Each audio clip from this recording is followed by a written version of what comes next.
Sports Radio 93.7 The Fan. Get the latest on Pittsburgh sports from anywhere with the Odyssey app. Listen to shows and Pirate Games live. Check out our exclusive interviews and content anytime. Download the Odyssey app now and never miss a minute. Sports Radio 93.7 The Fan. Sports Radio 93.7 The Fan, the PM team, presented by Mike's Beer Bar. How many Super Bowls has Russell Wilson cost his team by wanting to pass the ball on the 1 yard line? One. Adrian, are you in the mood to wish Mulsey a happy 40th birthday? Yeah, happy birthday. The only good thing I like about this guy is he has a bald head like me.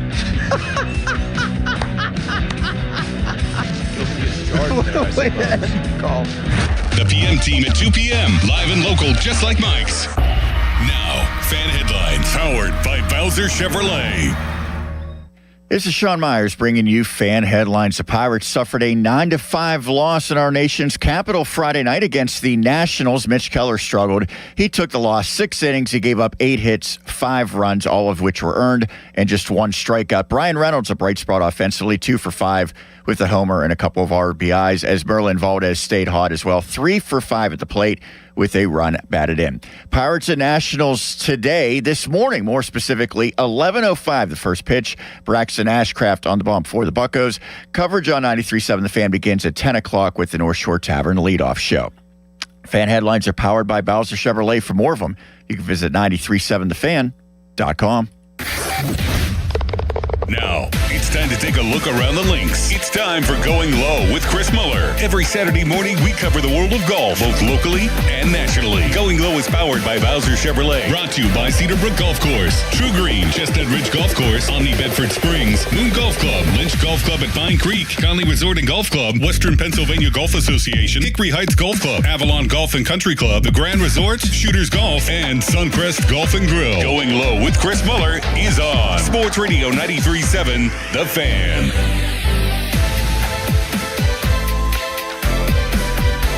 Clearly, I am yet again not Chris Muller.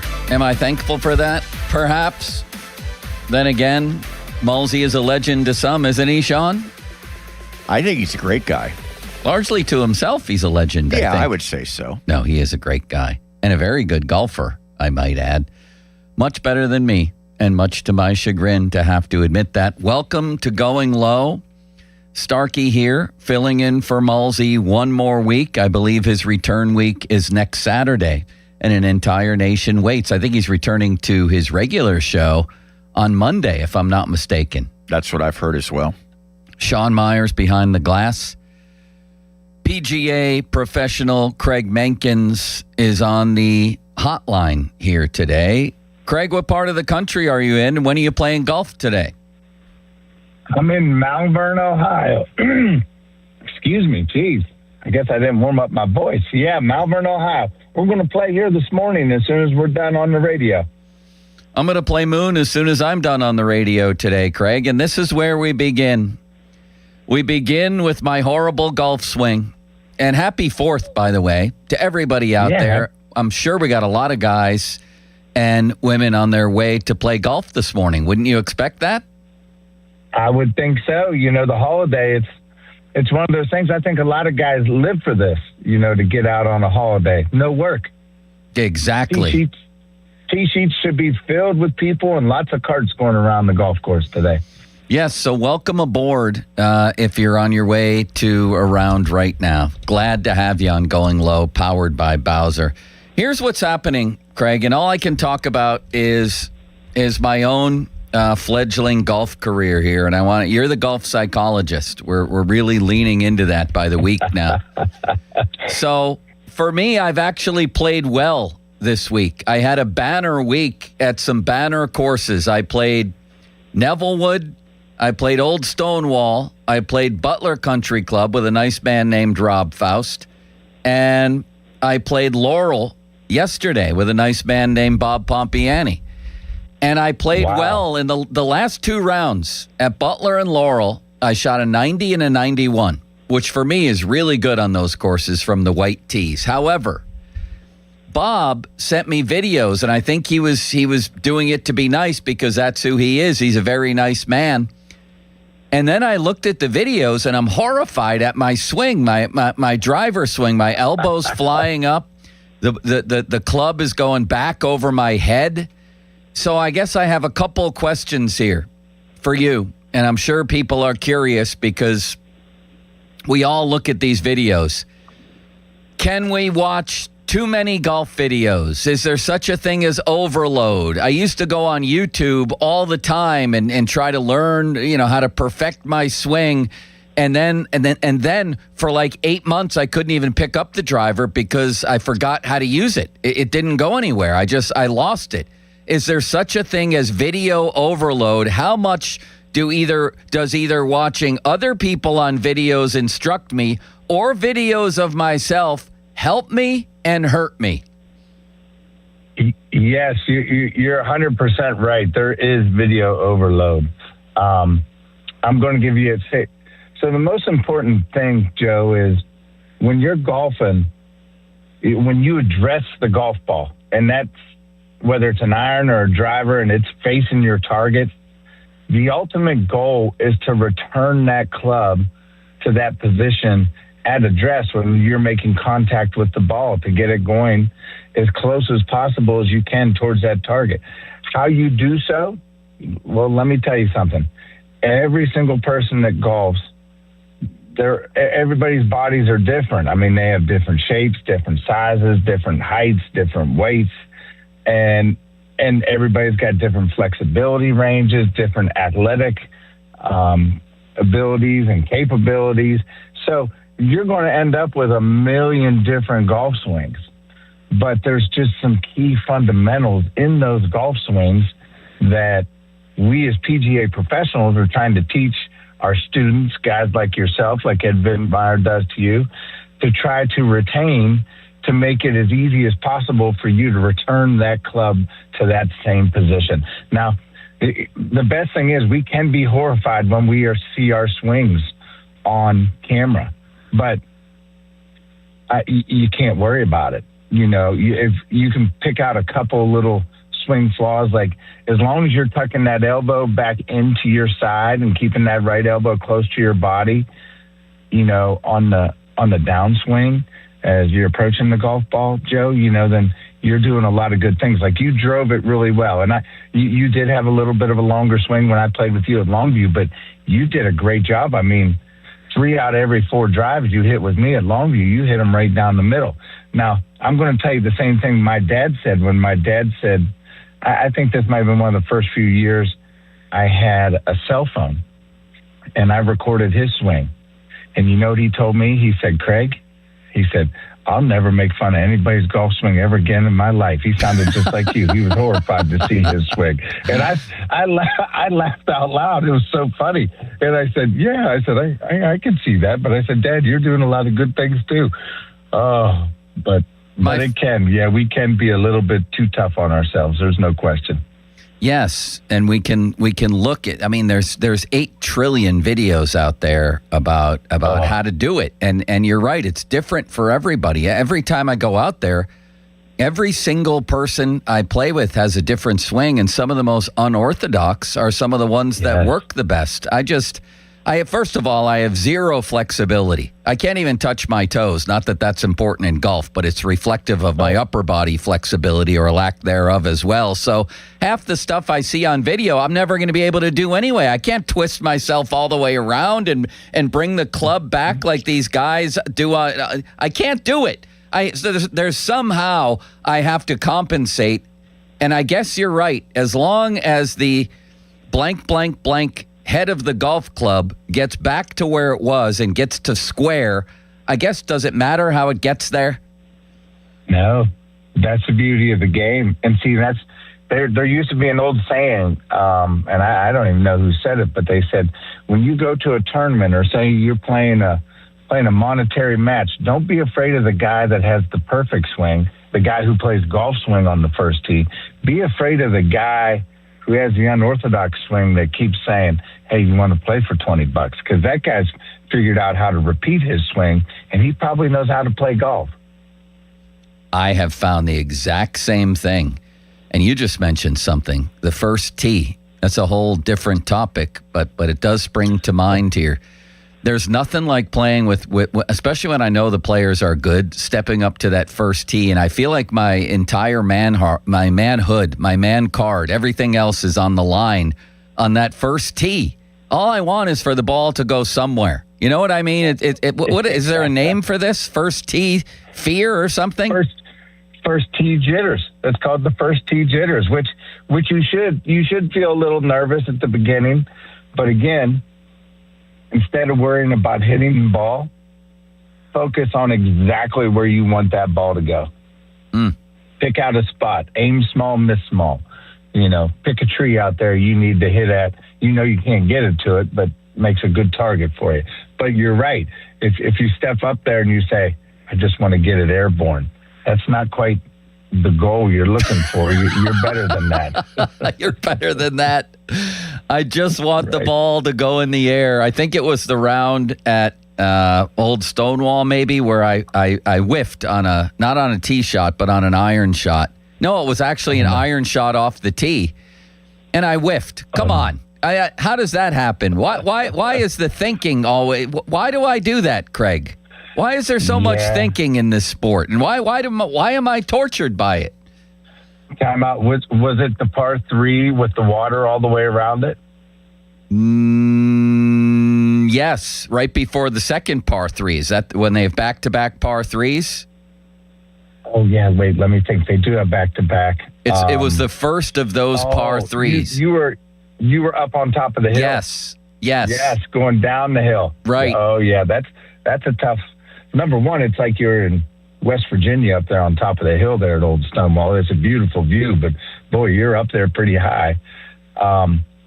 You got in your own head. Well, when you look at that hole, there's no place to hit that ball except on the green because there's water on the one side, there's trees and fescue on the other side. Yes. And unfortunately, you probably focused on the negative elements, which slide in front of you, as opposed to focusing on, hey, I'm going to hit this, figuring out how far it is to the front of the green and just hitting it to that area. And it does. It's a beautiful game because when you're playing well, you don't have any of those negative thoughts or any of those things going through your head. But then it's like once they do creep in, it's like one of those Spider-Man movies. It's like that funky slime stuff that just starts to spread all over you, right? It engulfs you. Yeah. Well, when I was out there with you and whenever I'm out there, it's very comparable to the Buffalo Bills in a Super Bowl. Things are going pretty well. Might even be winning after the first quarter, and then Thurman fumbles and all hell breaks loose. Then it's 8 turnovers in a row. Then it's, next thing you know, they look up, they're down 38-10. I look up and I'm 20 strokes over. It's the mental part of the game is so amazing to me in this sport. It's unlike any other sport I've ever played in that aspect, the mental side. Yep. No, it is. That is really the neat part of the game is the mental trials and tribulations that you deal with every round. And as easy as a professional golfer or a really, really qualified or talented amateur, as good as they might be at it, it's amazing how quick the mental game can disappear really fast with just one errant swing or one, mental miscue. It can really give you some fits. Well, it's post-traumatic is what it is, because I'll be out like at Old Stonewall, beautiful course, and there's certain holes. I'll remember a shot I didn't make 5 years ago on a given hole. Let's take that hole, for example. I'm sitting here right now in a studio, and I think I can remember, I probably played Stonewall 10 times. I bet you I can remember every tee shot I've made off that hole. And I remember one time I took 3 of them, and they all went way to the left. I pulled it every time. So every time I step up to the tee on that, I've got these memories flashing in my head, these horrifying memories of what I've done before. And there's holes like that all over Western Pennsylvania for me. I mean, I could show up at Valley Brook tomorrow, or at Cedar Brook tomorrow, or at any other brook tomorrow, and I've got post-traumatic from certain holes where it just flashes back in my mind. It's like I have a photographic memory of certain holes from certain courses, and it's usually the bad ones. You know what I mean? Yes, but that's a good thing. You have to use that as a positive. You have to be able to say, hey, you know what? I made this mistake here the previous 3 times I've played, and I've hit it to the left. You know what? Today, I don't care what I'm doing, but I'm aiming out there to the right, and I'm going to get that ball out there in a position that I'm able to, conquer this hole. And that's how you kind of have to approach it. That's good that you have that memory, because you have to use that also in the same positive way. You have to use it as, you remember the negative shots, but you also have to remember the good shots. So when you step up on a par 3 that you hit it to 10 feet and made a birdie in previous rounds, you do that because there's a level of calmness and a level of, comfortable calm that comes over you, and you go, you know what, I'm going to hit another good one. And you'll be surprised how well, when you have those positive swing thoughts, how many good shots you'll hit after you have that mental thought in your head. Man, that's the truth. And here's the one thing I've found.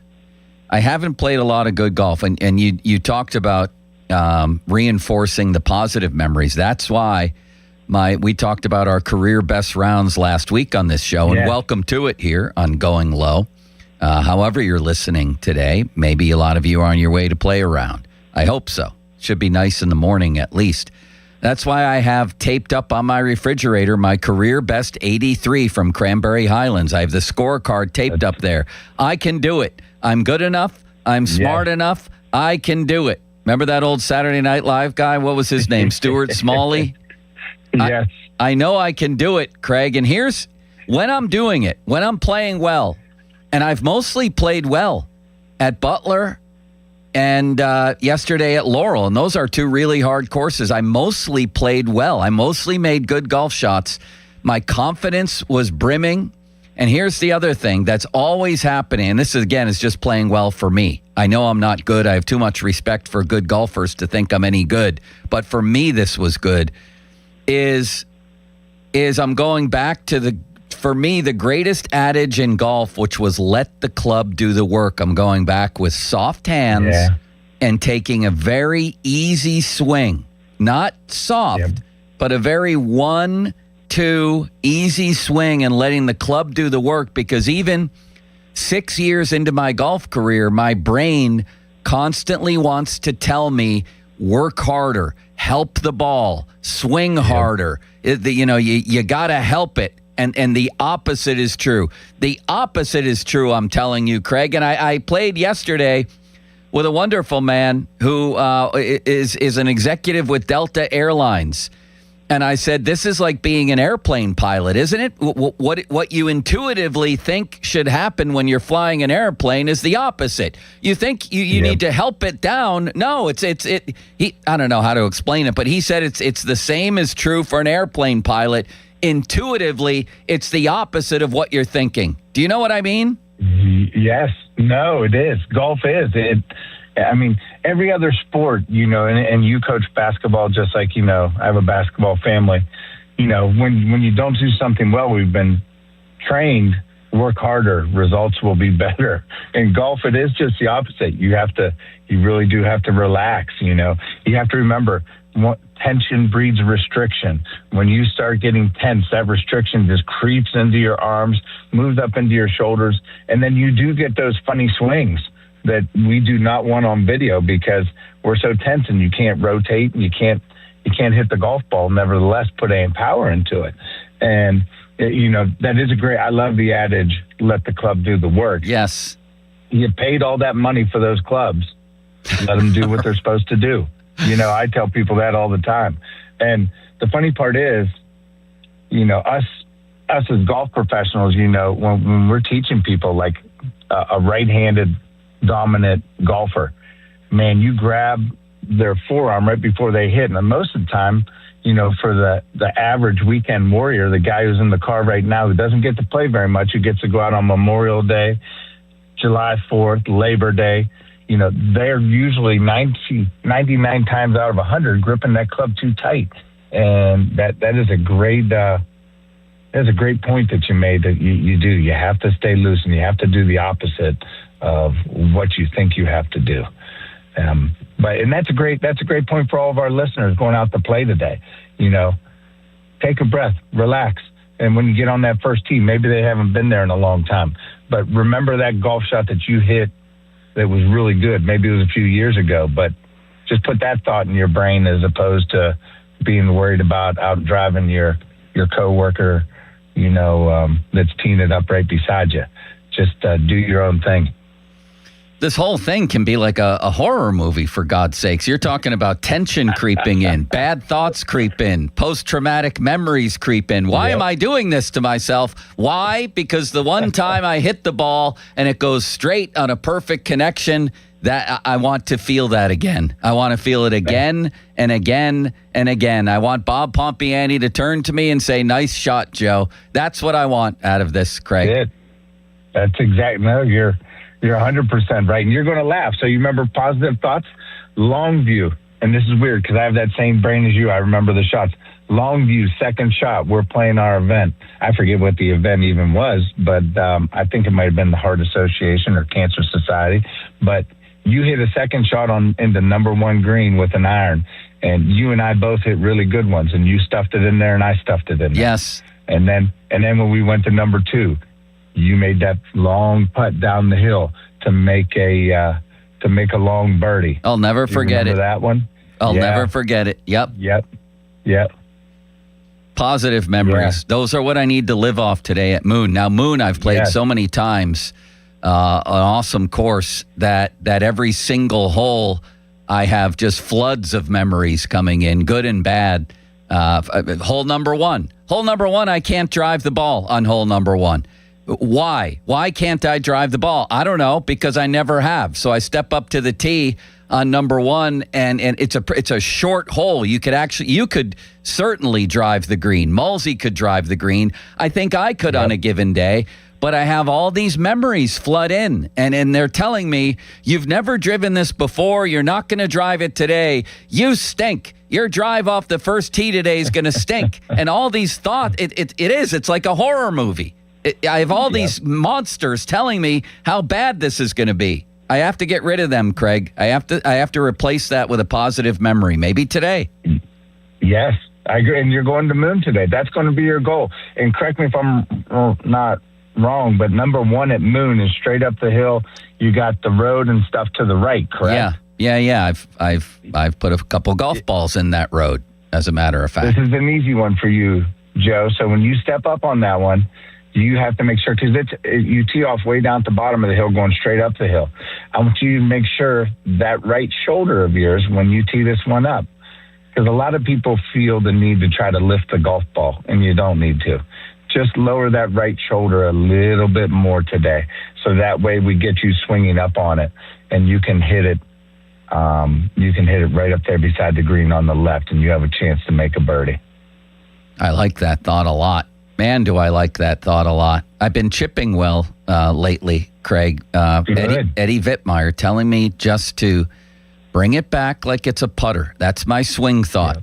That's my swing thought as I talk to myself. I don't know, 5 yards into the rough off the edge of the green. And I say to myself, Joe, bring it back like a putter, and then make sure your hands are soft and your hands go through. Don't break your wrists. I'm thinking all of those things. Basically, I'm saying putt the ball, but make sure your hands go through. That's all. And the thing's been popping up, just so nicely, Craig. It's such a good feeling when you get that chip working, isn't it? It is a good feeling. Yes, it is. It's when you're chipping and putting, it's absolutely great. It alleviates all the other stress for every other part of your game, because even if you just barely miss the green, you have that confidence and that ability to chip the ball and get it up and down. You have that availability to be able to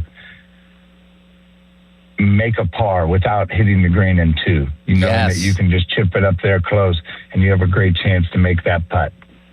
Exactly. And I got this tip yesterday. See if you agree with this. It was one of those in-betweens where the ball is maybe a foot or less into the rough.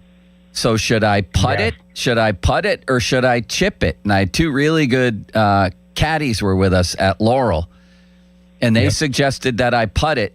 And then he said, you got to hit it, though. And I didn't hit it hard enough. And then the other caddy came over and said, when you're in that situation, you got to hit it more like a regular putt. You wouldn't hit off your back foot. But on that one, try to hit it off your back foot to get a little more power when you're putting out of the rough. Do you agree with that? Yes. Well, depending. So putting out of the rough, and the putter is my best club. So when you putt out of the rough, you know, it is important because you have to strike the ball first. You can't catch it on the upswing and maybe catch the top half of the ball. Then it bounces, it loses all of its steam, and you'll end up, you only hit it halfway there. So no, that is a great tip, because you're also trying to make sure that you get that ball up there towards the hole. Right. And you want to make sure you get it, because usually a bad putt is as good as a good chip. And I love that tip. Did you say a caddy gave you that tip? Yeah, he did yesterday, and I liked it because it happened again later, and I did it the way he told me, and I got a little more power into it and was able to tap in the next one. Yep. Oh, that's a great tip. Do you remember who your caddy was? One guy was named Rick, and one was named Nate. Nate is an artist. And he looks like a biblical character. In fact, he's nicknamed after a biblical character. It was unbelievable. But I don't know their last names. They were fantastic. Here's another thing that happened, Craig, was putting from the I don't know what you call it. You have the green, and then on your way up to the green, it's between the fairway and the green. So it's what do you call that? It's different. It's different stuff. It's a little bit thicker. You mean the first cut? The first cut.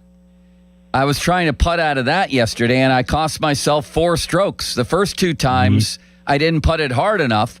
And then the last time, I swung like I was Albert Pujols, and the thing went 80 feet past the cup. I had no feel for it at all. What should I do there, chip or putt? Well, so it all depends. If the grass is laying with you, if the grass is pointing towards the hole, you know, and you're not very confident chipping, it's okay to putt one. But when that grass is leaning against you, you're probably better off pulling out a lower lofted, you know, a wedge, maybe a gap wedge, maybe a 9-iron if you're going uphill, and just use a little bump and run where you're going to take the same stroke as a putting stroke. That's what I should have done. Yes, and that's easy, because then all you have to do is pick out a spot, you know, nine times out of 10 feet in front of you. Right. And you say you're going to land it there, and then it's going to release and roll up to the hole. Right. And your caddy, when you tell them that's the shot you're going to hit, they can point out to an area that you can point at, and you can get that ball relatively close and really eliminate, because all we're trying to do with the short game is eliminate those extra shots, right? We're just trying to get it up there where, we have a chance to 1-putt it, but at worst we 2-putt. That's what I should have done. I just worked on this with Eddie Ventmeyer. Was taking a little 9-iron and again bringing it back like a putter, and it's the easiest shot in the world. Of course, I find a way to mangle it all the time, but it's the easiest shot in the world. You bring it back and you bring it through, and it goes, an inch off the ground and rolls a little bit. And I forgot. I just forgot to do that yesterday.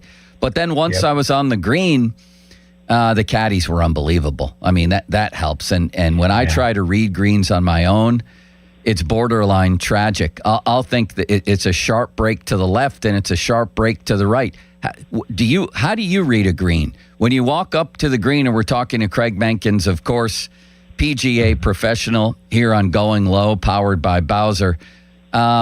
I don't know whether to walk behind the thing. I see these people doing the what's it called? What's the method where you lift up one hand on top of the club? The bob method. Yeah, that's called plumb bobbing. Yeah, Plumb where bobbing. you hold the ball. I've tried everything, Craig. Nothing works. Yep. No, so, well, the biggest thing, when you get on the green, it's very difficult to tell sometimes which way the slopes are. But as you approach the green, as you hit your shot in, you really have to be aware of your surroundings. 9 out of 10 greens slope from back to front. But every once in a while, like the Great Oakmont and some other courses, you'll have holes where the greens actually slope from front to back or from left to right. And as you're approaching it, before you get on the green, pay attention to that. Watch your playing opponent's golf balls as they hit the green. And you usually can pick up where that ball is funneling to, because gravity ultimately is going to pull your ball to the lowest spot. That's what it's always trying to do. It's always trying to pull that golf ball to the lowest spot. And and the same thing, they're just putting a hole out there on the green to where we're trying to putt that ball to where that hole, ends up in the way of our golf ball's path. And preferably we're hoping the ball is slowing down and getting really close to the hole. So if we don't make it, we definitely just tap it in for our second putt every time. Well, for me, it's every other time, but I know what you mean. And it's so confusing. It really is when I walk onto that green. And I know I annoy people because I wind up asking my playing partners, what do you see in here? What do you see in here? Do people like that, Craig, or does that interrupt them and they're irritated by it? What do you think? Well, it doesn't bother me at all because I like it. Now, one thing for you, Joe, when you read a green, think about this. If the good Lord put tons of water on that hole, and water just came straight down, where's that water going to roll to? I know. That's ultimately where your golf ball is going to be in the direction it's going to be influenced towards. I know. I've used the water method. It doesn't work. Neither does the plumb bobbing. Neither does walking up to the hole with my eyes closed. Neither does it always goes to the water. That's the biggest lie in golf. It doesn't always go to the water. Sometimes it goes opposite of the water. Yeah, you're right. You are correct there. You are correct there. Yes. Now, the good thing you have going for you, Joe, is you have that photographic memory that you remember things. So the best thing that's going to happen for you is when you misread a putt, you need to remember that. So the next time you say, hey, I thought this was going right last time. It's actually straight. It might even go a little bit left. That's what you have to do. At Butler, I for some reason, well, you know what? The two guys there helped me. Marshall and Rob both helped me now that I think of it. But I did have more of an attitude of, you know what? I'm going to go up. I'm going to put this thing in that big circle that's around the hole, and I'm going to be aggressive, but not stupid. And it worked. I had a lot of tap-in putts. Other places, I've just been freaked out to the point where either I'm tapping it way short or I'm drilling it way far, and then I get in. Well, you know what happens. I get in my head. But I've tried what you just said. Like if I dumped a million gallons of water on this green, which way would it go? It doesn't click for some reason with me. Yeah. Well, that's okay. See, and everybody has. There's multiple ways to learn, right? Visually, verbally, kinesthetically, and all of us learn differently, in which that's the thing, I'm sure Eddie's figured out with you as he's taught you your golf swing. There's the same thing goes with the putting. We have to figure out a way to teach you how to read those greens, in which it sounds like one of these days after our show, I'm going to have to get out there and help Joe Starkey, because guess what? 40% of your shots, are probably putting, and which if you can reduce that number, you can really start to lower your golf game. Yeah, man. One time I remember early, my first year of this, I looked at my scorecard and I figured that out. I'm like, I just shot 105 and like 56 of my shots were putts. What am I doing? Why am I going to the driving range? I should rent an apartment on a putting green. What have I done here? Yep. I know. I'm telling you, putting is, and again, you're not trying to make every putt. You're trying to dive that ball as close to the hole as you possibly can. When you adapt that approach, really the time 10 feet in, you're trying to make them. But everything else, like you look at the PGA Tour make percentage from 15, 18 feet, it's not as high as you think. You know, I'm not the stat guy. You know, we need Mulsey or one of those guys that's really good at typing in the computer and figure out what that is. But it really is a skill to get the ball close to the hole. We all need a little bit of luck for it to go in. But you don't want to do, like you said, you don't want the caveman method where you're banging it back and forth like. Right, exactly. That's a good name for it. Craig Menkins, PGA professional. We'll be right back on Going Low, powered by Bowser. And I've got a couple things to ask Craig. There's the U.S. Senior Open is happening right now. I want to ask about golfers as we age, some of the challenges therein, and also some of the crazy shots you people have made. You can give us a call at 412-928-9370, or you might just have a question for Craig, the golf psychologist here. Jordan Spieth made an well, the shot wasn't so unbelievable, but where the ball wound up was rather incredible, and I had an experience very similar to that yesterday at Laurel. Let's talk about all of that coming up on Going Low. The Fan and the Pirates want to visit your teams in action for our youth baseball, softball showcase. Parents, coaches, email us at youthsports@937thefan.com to register your 12 and under team, and the Fan might make a stop to your field. Brought to you by Keystone Custom Apparel. Details at 937thefan.com. Now, Fan Headlines, powered by Bowser Chevrolet. Sean Myers bringing you fan headlines. The Pirates suffered a loss in Washington against the Nationals Friday night, 9-5. Mitch Keller was roughed up, 6 innings, 8 hits, 5 runs, just 1 strikeout. Brian Reynolds homered as Merlin Valdez had 3 hits in the setback. Pirates looking to get even in the series against the Nationals today. It's at 11:05 a.m. first pitch. Braxton Ashcraft gets the ball for the Buccos. Coverage on 93.7 The Fan begins at 10 o'clock and is presented by Keystone Custom Apparel. Headlines powered by Bowser Chevrolet. For more, 937thefan.com. Sports Radio 93.7 The Fan gets your day started with the latest in Pittsburgh sports with the Fan Morning Show with Doran Dickerson and Adam Crowley. Weekdays 5:40 to 10. Presented by Guardian Protection on Sports Radio 93.7 The Fan. Here's a World Soccer Championship preview. Brought to you by Lowe's. Members get more at Lowe's, and by the first ever Infiniti QX65. In Houston, Morocco meets Canada in the tournament's first round of 16 match. Canada is coming off their first ever knockout round win, but now faces a big step up in competition against a battle-tested Morocco side that's already seen Brazil and the Netherlands. The winner goes on to the quarterfinals. I'm Mike Conti. If you're looking to take your golf game to the next level, or if you just want to join a community of nearly 40,000 other players in the region, be sure to check out the WPGA. Hey friends, Josh Roundtree here to tell you about the Western Pennsylvania Golf Association. For the last 125 years, the WPGA has been the resource for local golfers of all skill levels in Western PA. To learn more about all of the resources that the WPGA has to offer, including an affordable membership program and competitions, check out WPGA.org or find the WPGA on Twitter and Instagram at the WPGA. Catastrophic injuries bring emotional strain, physical pain, and financial stress. You don't have to face it alone. Ogg, Murphy, and Perkoski will fight to get you the compensation you deserve. Call 412-391-FIRM today. Ogg, Murphy, Perkoski, the firm. We're all in. Hey guys, it's Donnie. So did you take Awaken 180 up on that challenge to drop 40 by the 4th? If you did, congrats, because you've hit your goal this week. What took you years to pack on, Awaken 180 helped you take off in just weeks. Pretty easy, huh? 40 pounds in just weeks. If you haven't started with Awaken 180 yet, what is stopping you? The results speak for themselves. Me, I shaved off 45 pounds in just 8 weeks. And Muller, 9 pounds in his first week, 35 overall. Callis, my friends, all set their Awaken 180 goal and reached it. Here's the deal. With Awaken 180, you set real tangible goals. You literally watch the pounds drop off weekly. I was clocking around 5 pounds a week. Do the math. How much weight are you looking at?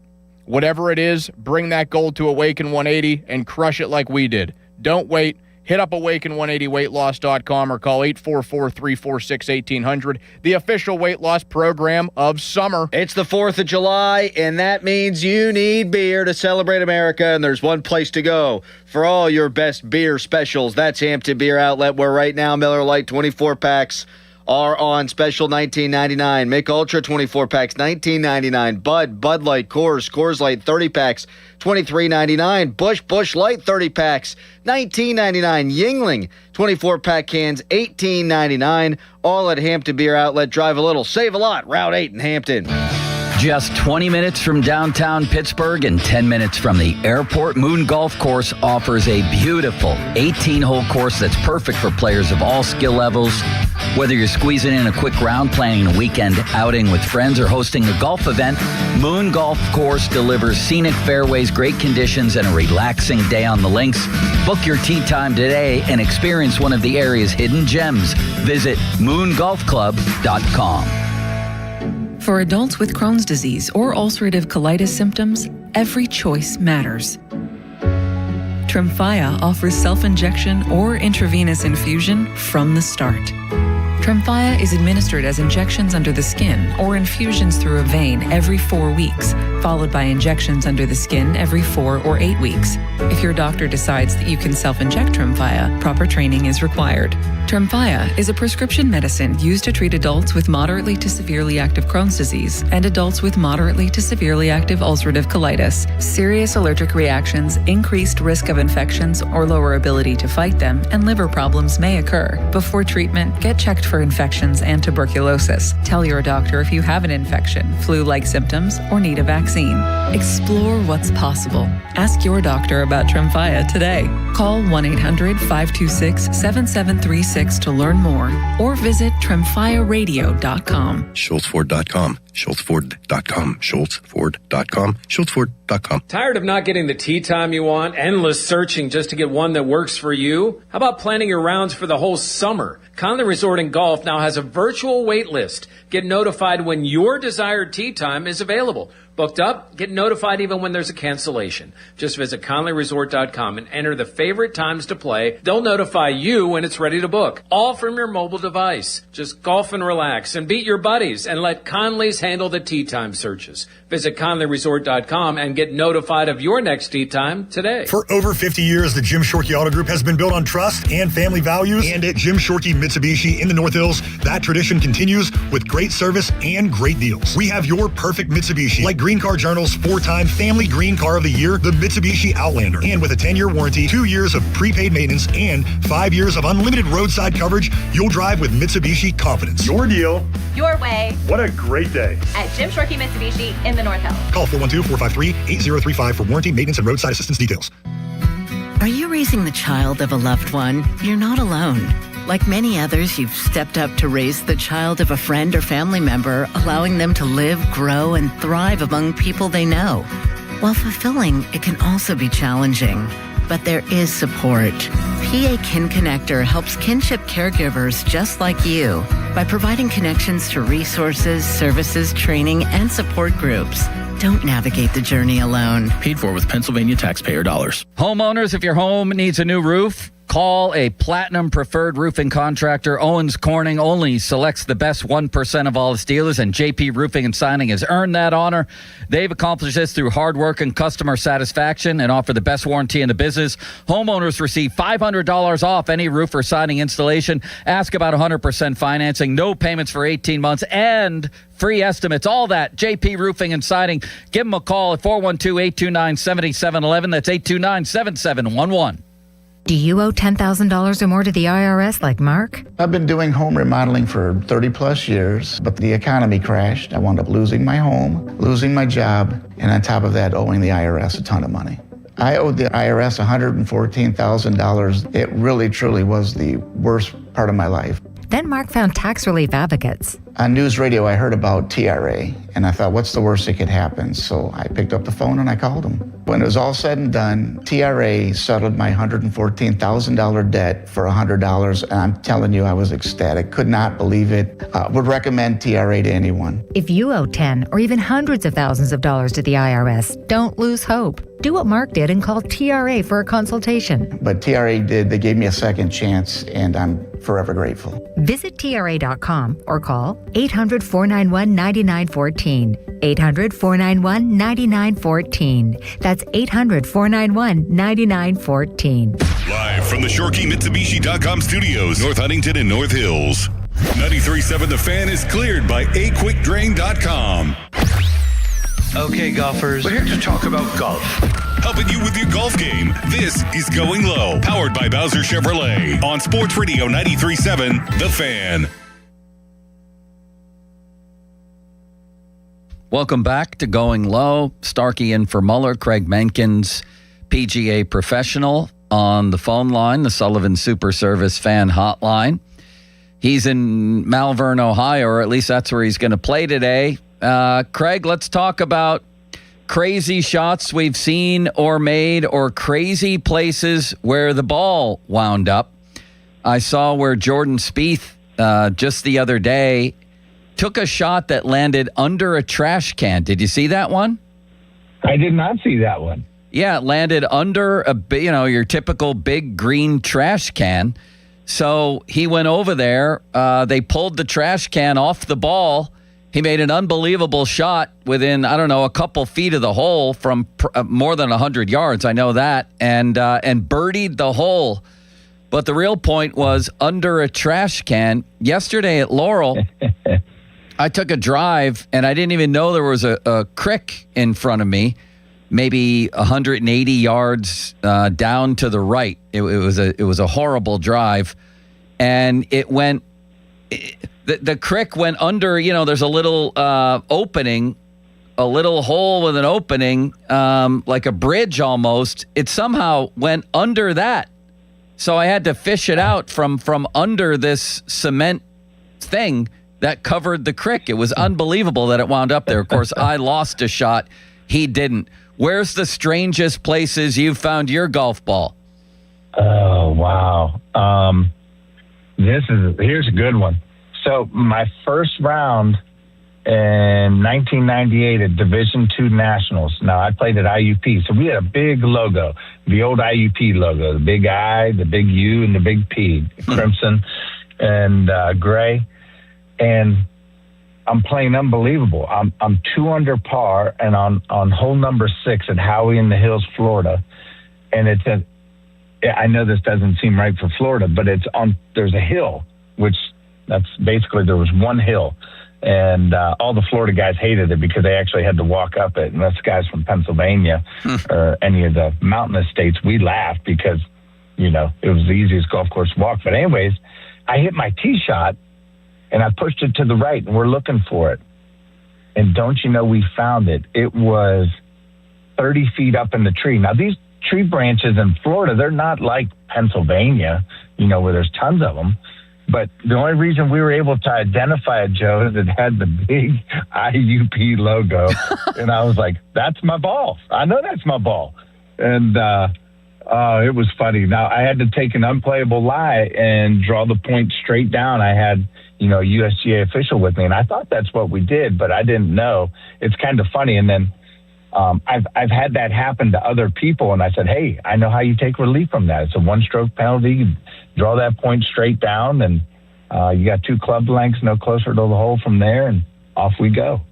That is incredible. I had that happen to me in Florida once. I was golfing with JP from JP Roofing and Siding, SPAC, my boss here, and Larry Richard. That was quite a foursome out there on the course.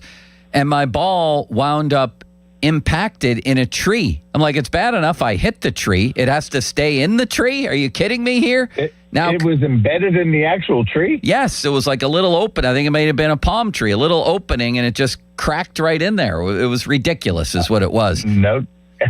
Now well, the golf. How about this? The golf course I'm sitting in front of right now, because I had to find a nice quiet spot. So I came down to the little golf course, 9-hole place where I grew up as a kid. And hole number 9 here at Lake Mohawk Golf Club, they used to have all these big, the big white rocks would sit in front of the clubhouse, and the clubhouse looks down on number 9 green. Yeah. Well, I never forget, there were multiple people that would hit terrible shots. It was only a par 3, about 110 yards, and they'd hit the rocks. But there's multiple people that would hit these tee shots. They hit the rocks and it threw it back on the green, and it went in the hole for a hole-in-one. And I said, "Are you kidding me?" I'll never forget. And you'd hear the story as a kid, and I thought, "What's the chances of that?" I said, "Number one, that golfer stinks that he got a hole-in-one. Right. Here I am hitting shots on the green. But that's the beauty of golf. Whatever you think's going to happen, you just never know." Man, you never know. I had one yesterday at Laurel that was a little chip, and it hit a drain and took a direct left turn and went almost in the hole. But I found on the course that the bad breaks and the good breaks equal out usually over the course of a round. But back to the tree. If it's at a height where I can hit it, would I be allowed to hit the ball out of the tree? You can. You could. Yeah. Yeah, like I could not hit my ball in the national tournament because it was 15, 16 feet. We had to throw a club up to knock it down. And here's the funny part. If I couldn't see that logo, it would have been a lost ball, even if that was mine. If I wasn't able to pull that ball down to know, exactly, you have to be able to identify it. Yeah. Interesting. Well, here's how I know. It is interesting. Here's how I know that I'm obsessed with this sport is I'm horribly afraid of all sorts of stinging insects, but there was an incident at Chartiers with another beautiful course. I forget which hole, but whatever shot I took upset a nest of hornets. They were flying all over the place, and I refused to what? I know which hole. It's the big tree. It's number 17, the big tree on the left. Yes, it is. That's the big tree on the left. Did you hit the hornet's nest? No, but I've hit it close. And Joe, I did not mess with those bees, hornets, whatever they were. I thought they were honeybee, but I don't know. They've been there forever, I think. I don't know what they are, but I didn't want to move my ball. I wanted an honest score, so I went right. I did a running shot. I ran into where they were and just took a swipe, and away they went. And the other thing that happened was in Florida, you get alligators on the course, and you know how I am. I'm afraid of small puppies, let alone an alligator, and I didn't care. I didn't care.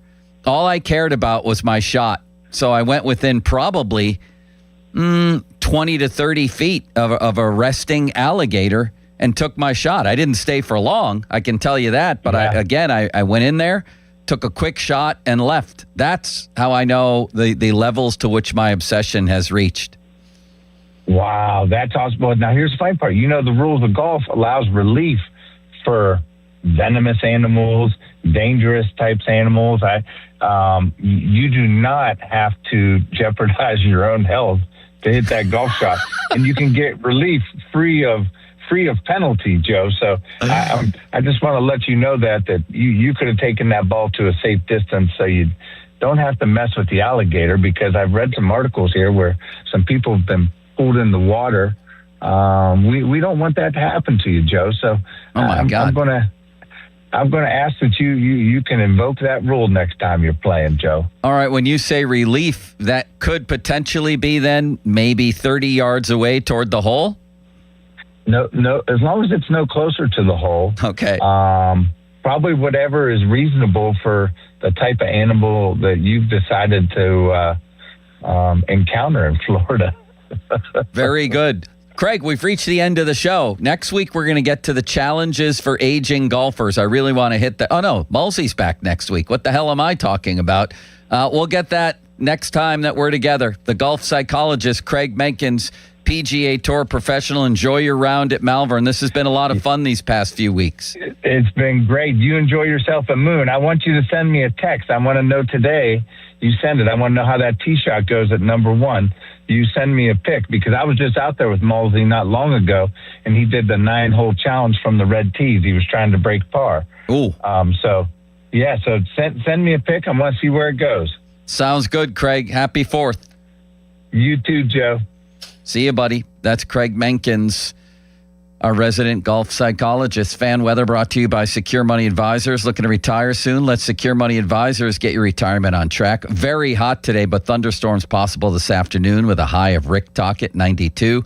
Sean, don't call me Seth Meyers. I hope you have the finest weekend you've had in your entire existence. Thank you. Well, that's a high bar. You as well, my friend. Happy 4th, everybody. See ya.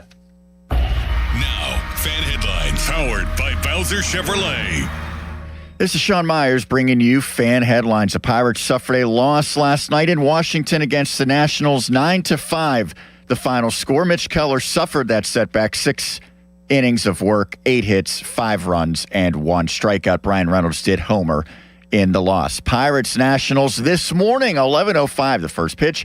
Coverage on 93.7 The Fan begins at 10 with the North Shore Tavern leadoff show. Headlines powered by Bowser Chevrolet. For more, visit 937thefan.com. Exciting news from Hickory Heights Golf Club. Check out their brand new all-inclusive memberships designed to fit your lifestyle. Whether you're a weekend warrior, a frequent player, or just looking to enjoy the perks, they have the perfect membership for you. Every membership includes unlimited golf, range balls, discounts on merchandise, plus savings on food and drinks at their full-service restaurant. Not a golfer? No problem. Enjoy the clubhouse, book private events, or enjoy the best view in the city on the patio. Find the perfect membership at hickoryheights.golf. For 250 years, America has been more than a place. It's been a promise, a story of courage, hope, and dreams. And through it all, local TV and radio broadcasters have been there, telling the story of America, bringing truth to light. Broadcasters tell the story of who we are and who we aspire to be. We are America's storytellers. We are broadcasters. This message furnished by the National Association of Broadcasters. T-Mobile has an exclusive bundle for customers 55 and up. I'm Sarah Bowl. Yeah, I'm Frank Bowl. A reliable network is key for us. And with T-Mobile, it's been wonderful. And going to the 55 plus plan saved us so much money. A lot. And that's important. Trying to keep costs down. The home internet's been perfect. It's fast, it's quick. The setup was so easy, it took less than 15 minutes. It was like, ta-da! If you want simplicity, coverage, reliability, you want the whole package, T-Mobile has it. Right now, T-Mobile customers 55 and up can get 2 phone lines on America's best network, plus America's fastest 5G home internet for just $30 each. $30 per month each line with autopay plus taxes and fees. Minimum age 55. Pricing for home internet rely on 2 lines of essentials. Choice 55. $35 connection charge per line required. Best mobile network and fastest 5G home internet based on analysis by Oak Cliff Speed Test Intelligence data 2H 2025. All rights reserved. That's the sound we like to hear. It's time to book your trip to the Grand Resort in Warren, Ohio and play your choice of 4 of the best courses you'll find anywhere. Our stay and play deals are unmatched. The most popular is our 3-round, 2-night stay and play, which starts at $549 per person during the week and $647 on the weekends. And ask about our off-season rates too. Visit thegrandresort.com or call 330-856-8825 and book the golf trip of a lifetime. Golf at the Grand Resort in Warren, Ohio. Celebrate America's 250-year anniversary with Prism Fireworks. Visit prismfireworks.com. God bless America from prismfireworks.com. Text us on the Edgar Snyder & Associates text line at 412-928-9370. Edgar Snyder & Associates reminds you to text responsibly. Sports Radio 93.7 The Fan, built by Window Nation. Home of the buy 2, get 2 free offer. Lynch Golf Sales at Pine Creek and Allison Park is the #1 golf club fitter in the area. Not only do they have the best 2 fitters, Jim Lynch and Zach Stein, they only do their fitting outdoors on their driving range. If you get fit indoors, you're not being fit. You must see ball flight to be fit properly. They also do fitting the day of purchase, so there is never a fitting fee. So when you're ready for the best club fitting experience, set up your appointment today. Lynch Golf Sales, 412-492-9990. Hockey is a passion for fans of the sport, but also for the youth who fall in love with the game. With the ever-increasing cost of participating in hockey, many families face financial challenges.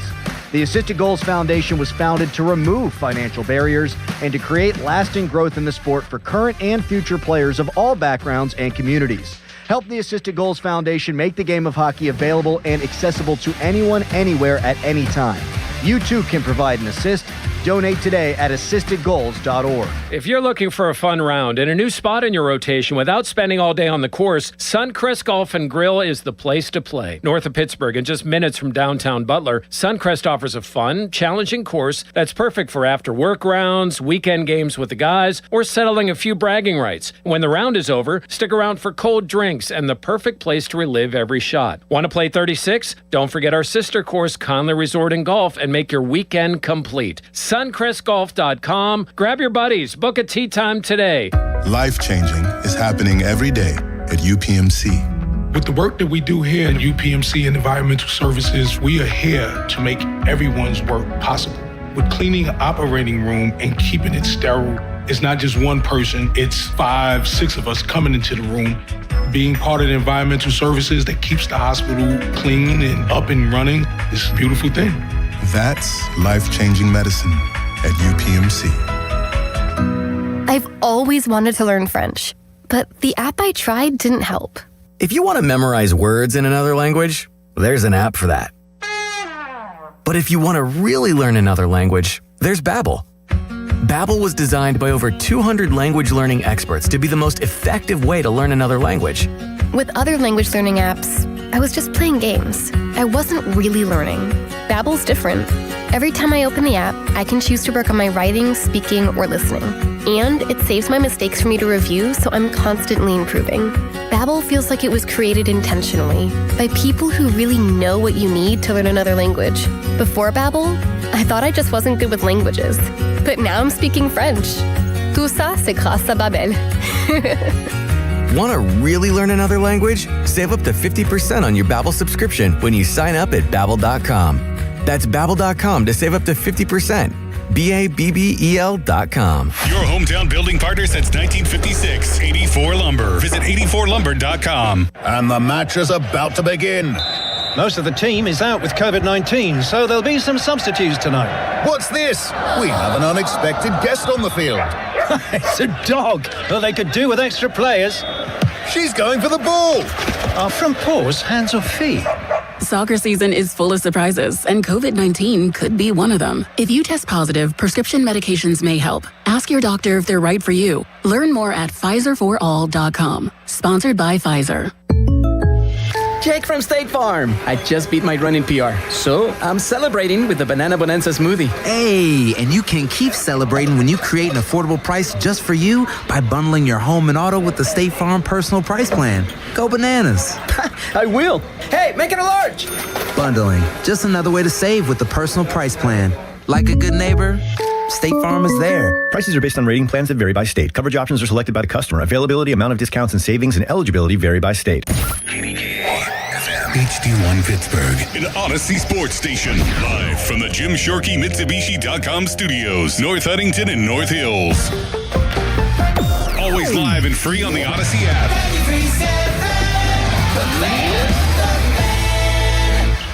If you dread dealing with your insurance company more than you dread yard work, in 90-degree weather. Wow, it is a scorcher out there today. With a swarm of hungry mosquitoes buzzing around. Then you might have Insuranoia. And if you have Insuranoia, then you should get NJM. They go to great lengths to do what's best for their policyholders. No jingles or mascots, just great insurance. NJM. Looking for something different to do this week? Head to Shooters Golf in Wexford. Whether you're planning a night out with friends, date night, or a party, Shooters has something for everyone. Enjoy interactive golf bays powered by Top Tracer technology, great food, ice-cold drinks, and a fun atmosphere no matter your skill level. Plus, check out their outdoor patio bar featuring fire pits, private heated cabanas, and live music every Wednesday and Friday night starting at 7 p.m. With indoor and outdoor entertainment, Shooters Golf is your go-to destination for food, drinks, and fun. The world's game at BetMGM is here. Bet on the biggest soccer tournament on the globe with an Odds Boost token and no sweat token. An Odds Boost token offers a shot to score a bigger payout if your bet hits. For your no sweat token, you can get your stake back in bonus bets if your wager misses the net. All you need to do is apply the token in your bet slip before placing the wager. You'll also want to get in on BetMGM's same-game parlays, daily promotions, player props, and so much more for the world's game. Boost your potential payout or take the sting out of a loss with your odds boost and no sweat tokens. BetMGM and GameSense remind you to play responsibly. If you or someone you know has a gambling problem, help is available. Call 1-800-GAMBLER. BetMGM.com for T's and C's. 21 plus to wager. Pennsylvania only. Existing customer offer. Subject to eligibility requirements. Rewards vary and expire within 7 days. A great lawn doesn't happen by accident. It takes the right expertise and the right team. That's why more homeowners trust True Green, America's #1 lawn care company. As the official lawn care treatment provider of the PGA Tour, True Green knows what it takes to make grass look like a fairway. Their local specialists analyze your lawn, build a plan, and handle the hard work with routine visits throughout the season. And it's all backed by the True Green Satisfaction Guarantee. Visit TrueGreen.com today to get a golf course quality lawn. Restrictions apply. See site for details. I can't believe how spotless my floors look after using the Swiffer Power Mop. No more dragging around a heavy mop and messy bucket.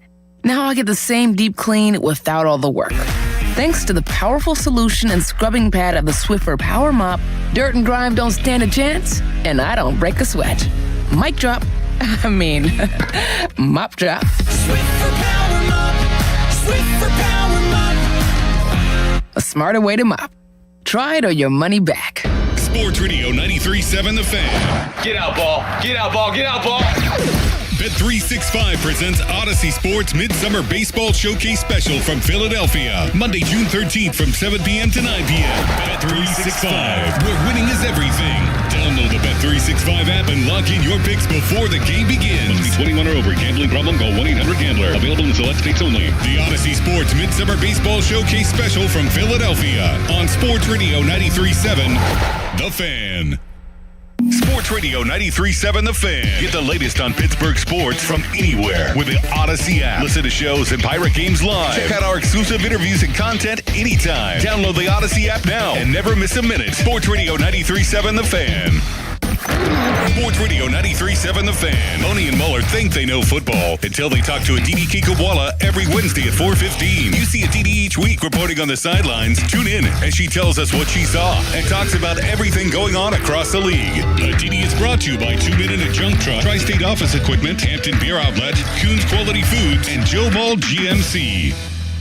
Sports Radio 93.7 The Fan. Tune in every Tuesday morning at 9 as the Pittsburgh kid Neil Walker joins the Fan Morning Show. Tune in or listen on the Odyssey app as Neil gives you the latest on our Pirates. The Neil Walker Show brought to you by Mike Camlin Hyundai, Goodrich & Guys, Pittsburgh's personal injury attorneys, and Bet365 on Sports Radio 93.7 The Fan. Sports Radio 93.7 The Fan. Get the latest on Pittsburgh sports from anywhere with the Odyssey app. Listen to shows and Pirate Games live. Check out our exclusive interviews and content anytime. Download the Odyssey app now and never miss a minute. Sports Radio 93.7 The Fan.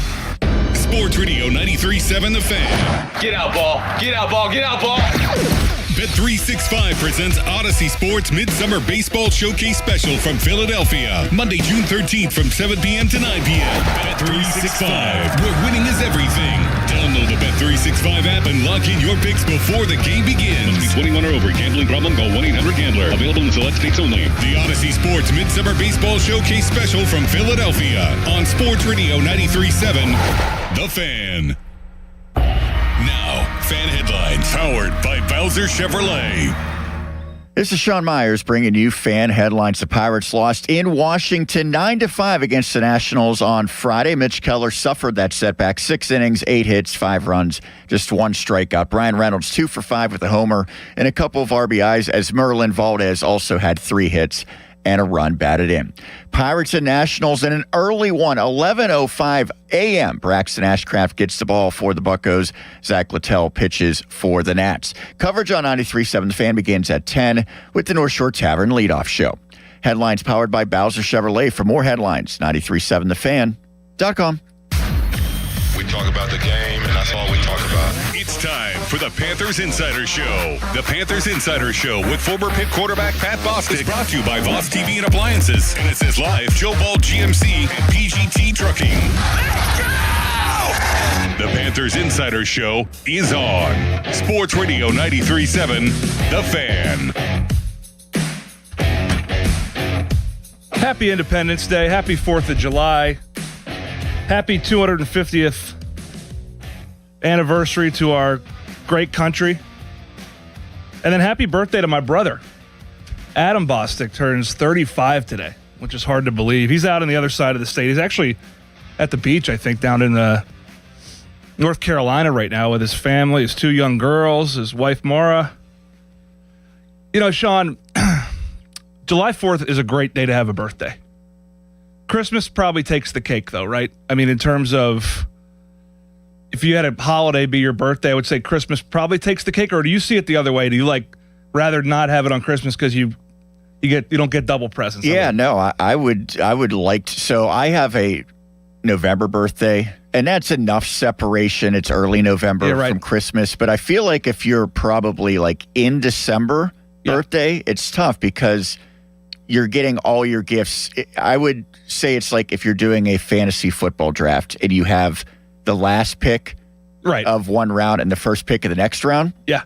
You get your 2 out of the way, but then you're waiting the rest of the time sitting around. Everyone else is getting gifts throughout the year for their birthdays. You get yours all at once, and you probably don't, quite frankly, get as many when you have 2 in a short order. Yeah. Especially if it's on Christmas itself. Yeah, your parents are kind of getting kind of a bulk discount on, having, your birthday on Christmas. But July 4th would seem like a good one. It's a holiday similar to Thanksgiving. These are probably my 2 favorite holidays. Thanksgiving and then July 4th, Independence Day. There's really no strings attached. It involves food, having a good time, hanging out with people you like, your family, your friends. This one, a little bit less formal, right?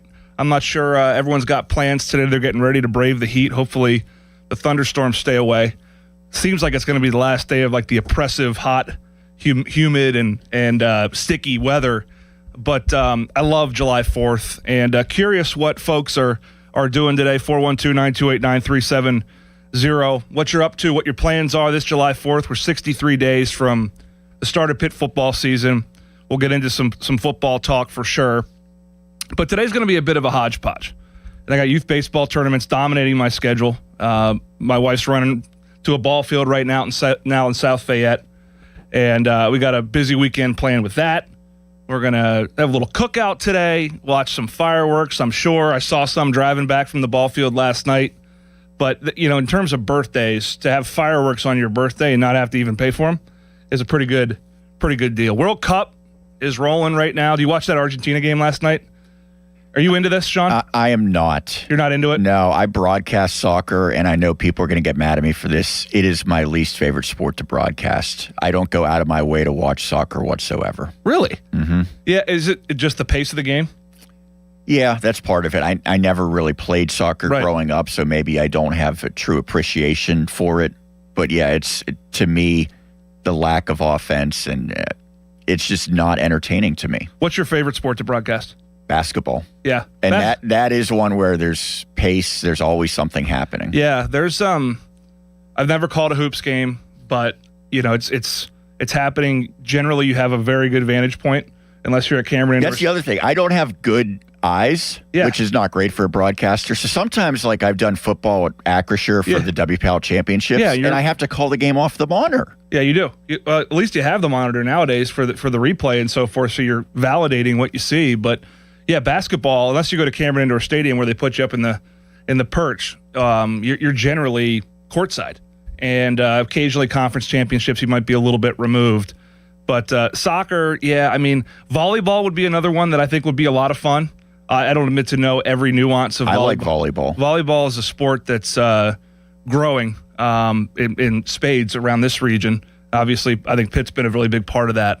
But that would be a fun sport to call. Hockey would be hard. I think hockey has to be the hardest. Hockey's difficult. So I'll tell you one thing that's kind of similar between hockey and soccer, and I know very few people really care about a broadcaster's perspective. But soccer, it seems like you could follow the action pretty well when nothing's really happening. Right. When the goals come, it seems like it's a frantic sequence, and the most frustrating thing is someone scores and you don't know who it is. Right. And that happens in hockey fairly often, too, especially when there's a shot from the point. Was it deflected? Was it deflected off of an offensive player? Hockey, I do enjoy, but it's challenging because it goes so quick. And again, sometimes the goals are the most chaotic plays where you're not exactly sure how it goes in. And you know, if you don't get the goals called correctly, you feel like you don't do a good job. Yeah, I mean, hockey's too, it's such a condensed playing surface, right? The rink compared to a soccer pitch is huge. I mean, that's the one thing I noticed watching these games. And round of 16 is set for the World Cup. Paraguay, France, Canada, Morocco, Portugal, and Spain. That's a big one.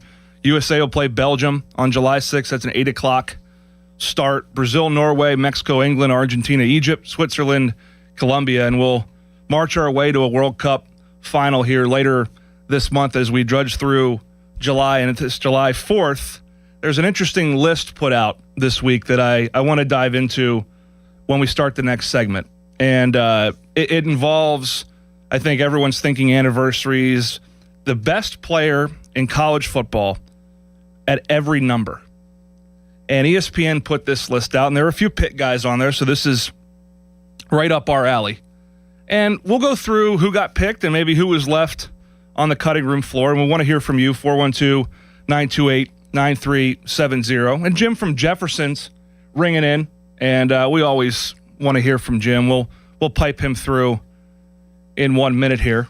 Jim's celebrating the 4th out in Jefferson Hills. We got Jim on the line. Sean's got Jim on the phone right now. But we'll go through these numbers, 1 through 99. Actually, 0 through 99. And see those Pitt players that got selected. I'm sure you can probably guess who they are, maybe who didn't get selected and why. Let's go to Jim in Jefferson. Jim, good morning. Good morning, Pat. Happy 4th of July to you. Happy 4th of July to you, my friend. Yeah, and wish your brother happy birthday today. Thank For you. me, I just wondered if there's any hope that Florida State game will be moved to a Saturday. Should Pitt have a good season this year in Florida State? Because that last game in November on a Friday is very disappointing this year in the schedule. I'm looking forward to the football schedule, but I think that's a huge mistake, especially for this area. Yeah. Friday night is sacred to high school football, and plus I don't think it's fair for the seniors and players, the seniors in the band, senior cheerleaders, etc. I just am not very happy with that, and I don't know how we got stuck with that.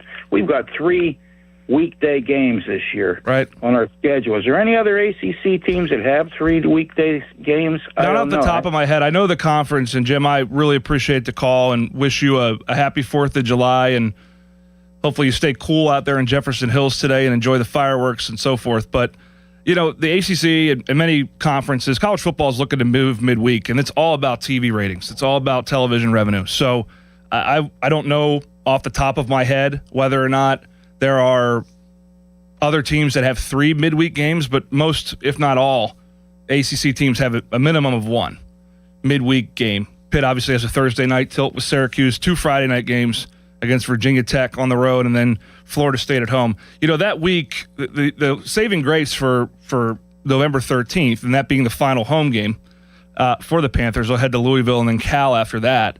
The saving grace is the students will be there. And the students will be ready to rock on a Friday night at Acrisure Stadium. Again, that'll be a 7 o'clock kick on ESPN, and then obviously right here on the Fan. Too often Pitt will have a home game late in the year, and there's right around Thanksgiving, and there's no students, and that just kills the vibe because, really over the past 15 years or so, that Panther Pit has really become the heartbeat of Acrisure Stadium. And for a senior day, could be a really big game, a night game on ESPN. Like, I go back and forth. It's not, is it ideal for the fans on a Friday night? No. And I agree with your sentiment on that, Jim, wholeheartedly. However, from a visibility standpoint and playing a night game and being the only game on, that there's a lot of value there. And that value is not just kind of intrinsic value. It's monetary. I mean, these ratings matter when it comes to the end of the year. And the ACC cuts their distribution checks to their member institutions, right? The more games you play on national television, Pitt played a bunch last year. They were obviously in the hunt. They played Miami and Notre Dame at the end of the year. Those were ESPN ABC games.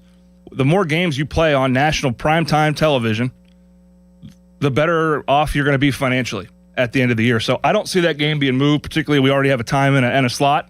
I get the traditionalist mentality. However, I think we all need to just buckle our seatbelts and get used to this as we head farther into, this college football playoff era. And then obviously as we approach a renegotiated college football playoff where college football is looking to expand its footprint, you start to get in the late fall, you start to really compete with the NFL. And obviously those Friday nights, they're sacred for high school football, but there's also TV availability. And that means a whole lot in today's world of college sports. When we come back, we'll dive into this list. The best player to wear each number, I think in college football history. Challenging list to attack by ESPN. And some Panthers, not surprisingly, were on that list. We'll discuss who they are and who wasn't named to the list. And we'll do it next on the Panther Insider Show on Sports Radio 93.7 The Fan. Now, Fan Headlines, powered by Bowser Chevrolet. Sean Myers bringing you Fan Headlines. The Pirates fell 9-5 in Washington against the Nationals on Friday. Mitch Keller sputtered. He worked 6 innings, gave up 8 hits, 5 runs, just 1 strikeout, and suffering the loss. Brian Reynolds as Merlin Valdez each had multi-hit efforts. Pirates and Nats today, 11:05 the first pitch. Braxton Ashcraft gets the start for Pittsburgh. Coverage on 93.7 The Fan begins at 10 and is presented by Keystone Custom Apparel. Headlines powered by Bowser Chevrolet. For more, 937thefan.com. Here's a World Soccer Championship recap. Brought to you by Lowe's. Members get more at Lowe's. And by the first ever Infiniti QX65. The round of 32 wrapped up with a bit of drama between Australia and Egypt. The match ended 1-1 after extra time, but not before the Aussies decided to switch out their starting goalkeeper for a keeper who specializes in PKs. The gamble did not pay off, and Egypt move on to the round of 16. They'll now take on Argentina on Tuesday. I'm Fernando Carlos. Point. Hey, you okay? You don't normally miss those shots. Ugh, I just haven't been as regular lately, and it's making me feel sluggish. You should try Metamucil. It's been a game changer for me. Metamucil's plant-based psyllium fiber helps trap and remove the waste that weighs you down. Ace, you're moving better than you were last week. Definitely. Metamucil keeps you moving. These statements have not been evaluated by the Food and Drug Administration. This product is not intended to diagnose, treat, cure, or prevent any disease. Learn more at Metamucil.com. Honey, did you invite the minions over? Well, you know how we talked about getting Wi-Fi from Xfinity? Yeah. I ordered it this morning, was online in minutes, then they showed up. So they just came over to use the Wi-Fi? For what? Better not to know. Get online in minutes with same-day Wi-Fi from Xfinity. Plus, lock in your price for 5 years and see Minions and Monsters only in theaters. Xfinity. Imagine that. Restrictions apply. Not available in all areas. Learn more at xfinity.com/same-day Wi-Fi. Hey, it's Pony for Xfinity. Their 5-year price guarantee and same-day Wi-Fi available right now. It is the most intelligent, the smartest Wi-Fi. It can heal itself when there's a problem. It's also the most reliable Wi-Fi for everything. Streaming, gaming, working from home, you name it. Wi-Fi coverage in every corner of your house, from the top of your attic all the way down to your basement floor. There's also a security blanket for your network. That's a big deal. Fiber-powered network with 99.999% reliability. It is built for speed. It can make everything in your home work together. So right now, lock in 5 years of predictability, 5 years on the most reliable fiber-powered Wi-Fi with our best equipment. Plus, get online in minutes. Just like that, with same-day Wi-Fi. The price slot guarantee, 5 years, the same price, no contracts or commitments, and everything you need included, data, equipment, and the most reliable Wi-Fi. That's Xfinity. Imagine that. Restrictions apply. Select plans only. I'm Bob Burke, founder and chairman of Burke America Parts Group, a family of brands that includes RepairClinic.com, an appliance and HVAC parts solution company that's grown into an international brand. Before AmericanEagle.com, we partially launched a new technology platform developed by another firm. American Eagle helped take our technology to a whole new level with digital marketing, software development, and business insights into our key markets, appliances, HVAC, and outdoor power equipment, and did so both on time and on budget. AmericanEagle.com has the resources, experience, and talent needed to produce solutions. Our new technology platform, developed by AmericanEagle.com, has produced tremendous results with higher traffic, conversion, engagement, and online revenue. If you have any home repairs you need to take care of, check us out at RepairClinic.com.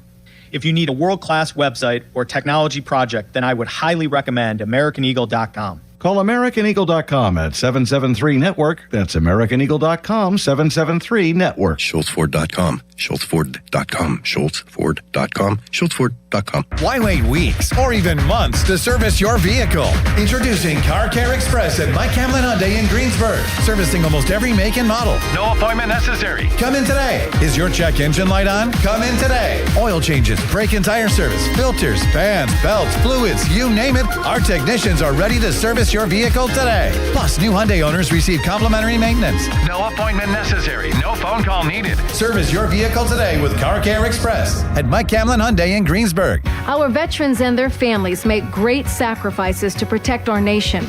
Now it's time for them to receive assistance in their time of need as they age.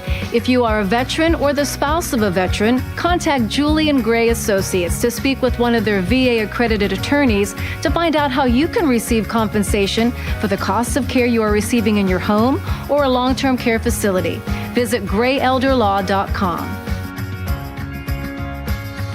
When disaster strikes your home or business, Panhandle Cleaning and Restoration of Pittsburgh is ready to help. Our certified team handles everything from emergency cleanup to full reconstruction, working directly with your insurance to make the process simple. Available 24/7, we respond fast and restore your property with care, honesty, and experience you can trust. Visit panhandlecr.com. Panhandle Cleaning and Restoration, restoring Pittsburgh's peace of mind. Panhandle Cleaning and Restoration, and we're gonna save you. For 250 years, America has been more than a place. It's been a promise, a story of courage, hope, and dreams.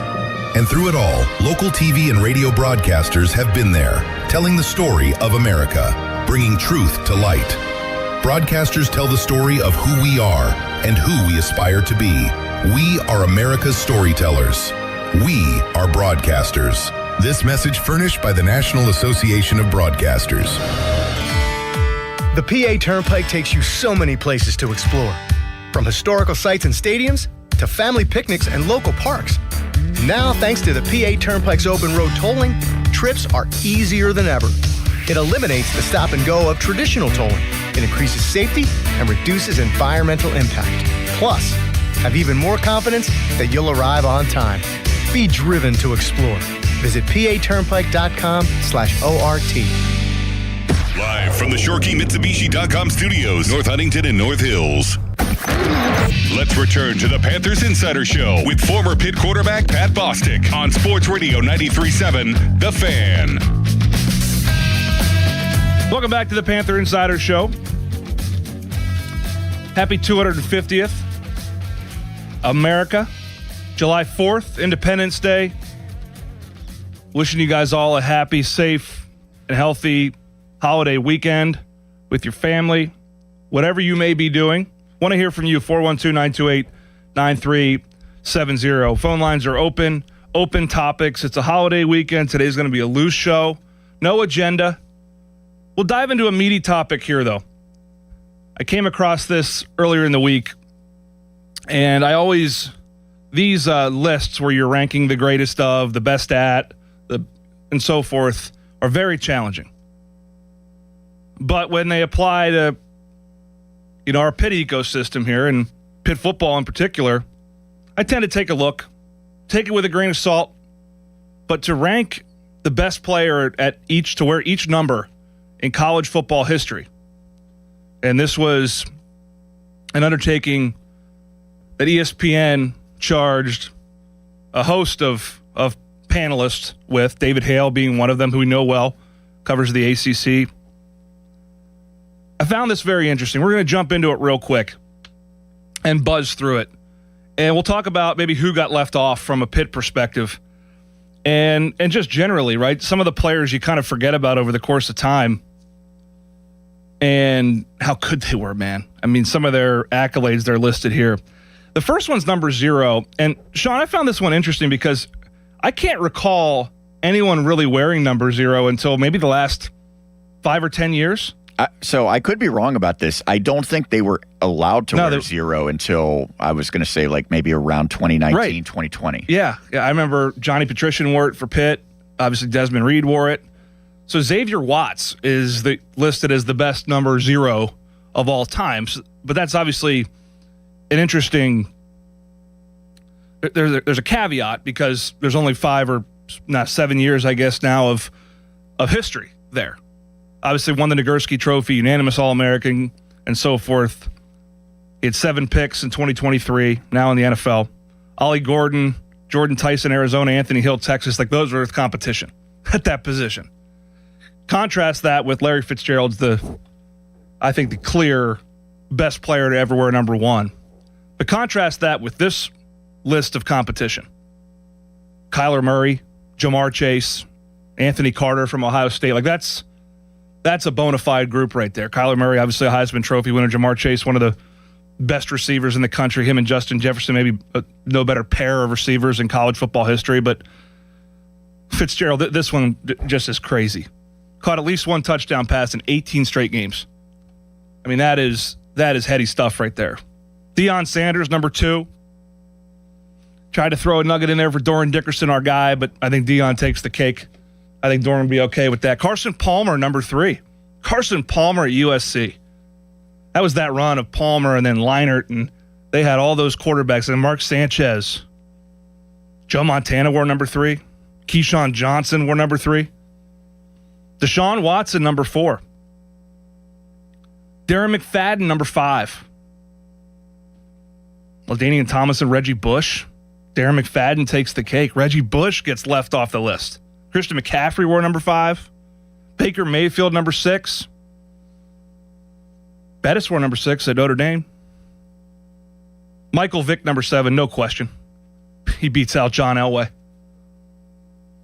Davey O'Brien, number 8. Mariota was considered. Lamar Jackson, a Heisman Trophy winner. Joe Burrow, number 9. Vince Young, number 10. Steve Slayton listed here from West Virginia. Robert Griffin III, also in the running for number 10. Number 11, LeVar Arrington. Whew, what a ball player. No Leinart, no Spurrier. LeVar Arrington takes the cake over Steve Spurrier. That one I could argue. I mean, Spurrier, career. Travis Hunter, number 12. Colt McCoy, Andrew Luck, Roger Staubach. Roger Staubach, you put... All right, Sean, I have a problem with this one. Roger Staubach or Travis Hunter? I mean, Hunter did some crazy stuff playing 2 ways. But to me, Roger Staubach,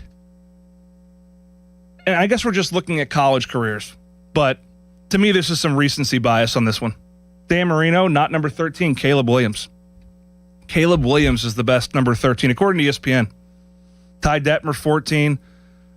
And we go on and down the list here. Archie Manning at 18. Eric Dickerson. Some of these names. Barry Sanders, 21. Doug Flutie, 22. Hail Mary. Other Pitt players on this list as we scroll down. Tony Dorsett, 33. He takes the mantle, but Ron Dane.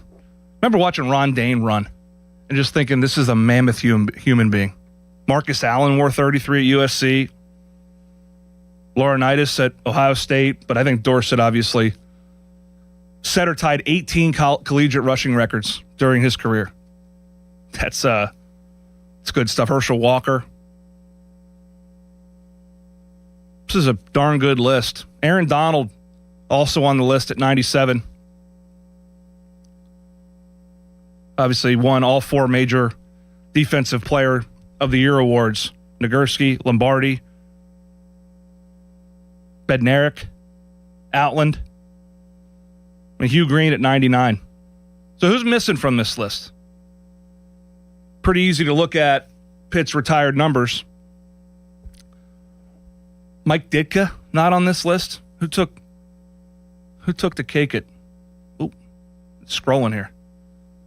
Mike Ditka not on this list. Jimbo Covert, Mark May not on this list. You start looking at all those positions. I mean, Jimbo had a great career. Mark May won the Outland Trophy. Bill Fralick not on this list.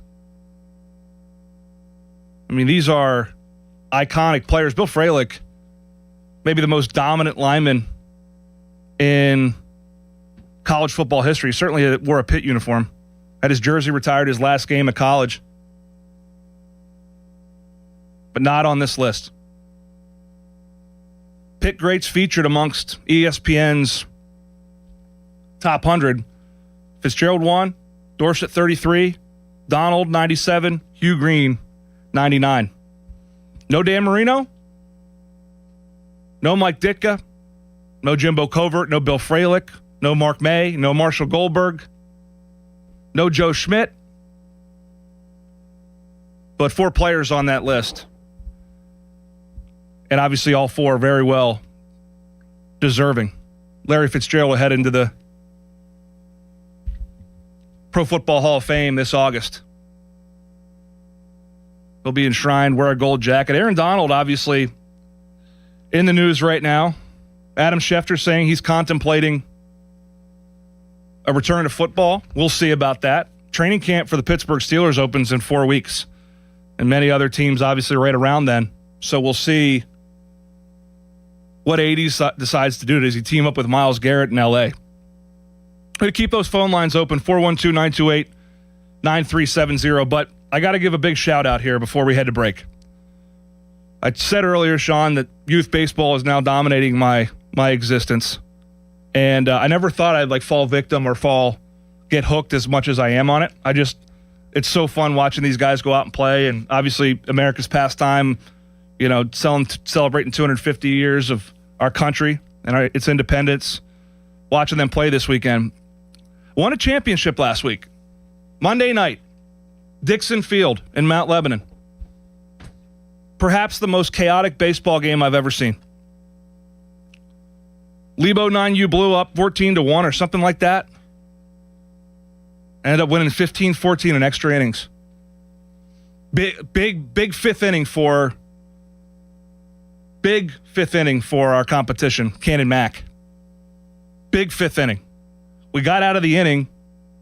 I think it was Nolan Flynn tagged out a runner at home to get out of the inning with 1-run lead. And then obviously they knotted it up in the 6th, and you play 6 innings in youth baseball, and you take it to extra innings where the runner starts on second and you start with 1 out. And Jake Selander with a double to win the game. We're able to get out of the bottom of the 7th and win a championship. But this team's playing in South Fayette. Got a big game at 10 a.m. this morning. A big one. Take it on a good club. Baldwin wearing their purple unis today. But I want to wish the guys, the boys, the young men from Lebo 9U Blue, Coach Selander and company, the best of luck as they take to the diamond at Morgan Field in South Fayette.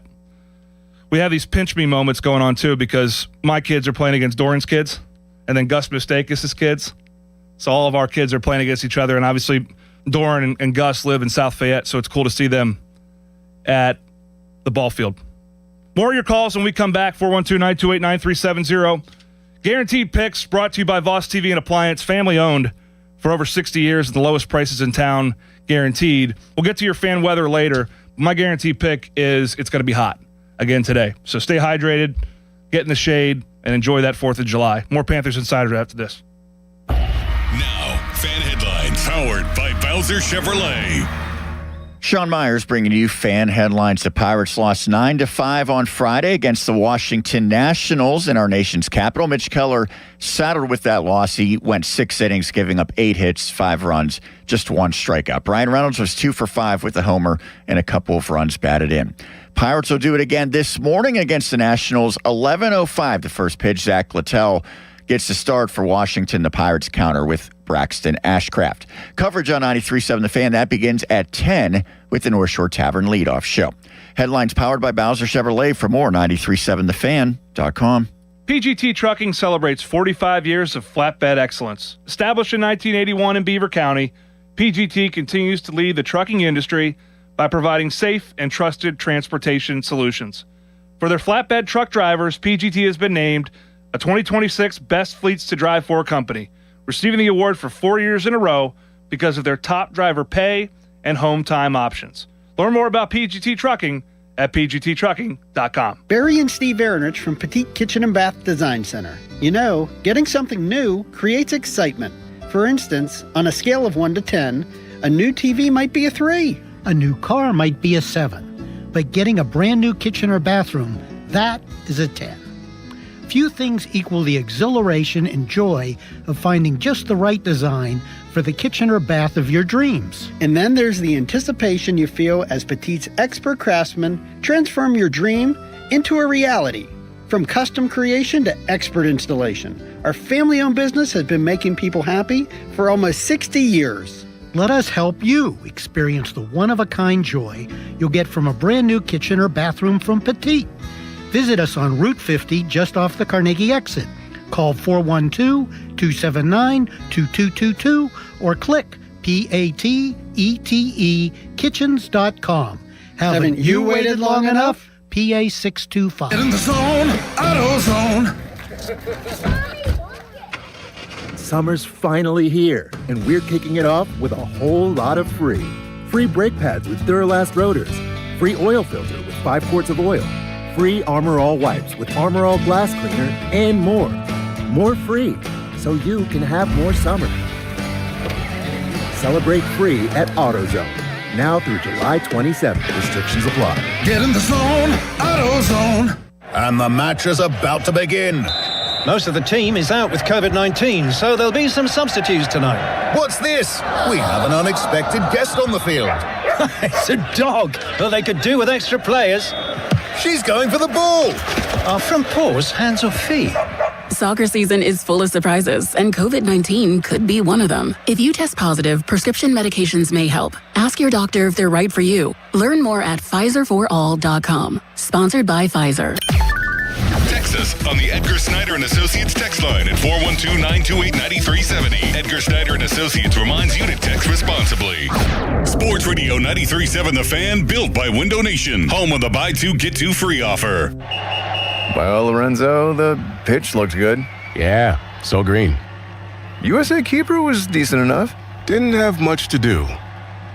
99 minutes. Not a single goal. Well, Bet365 sure came through, though.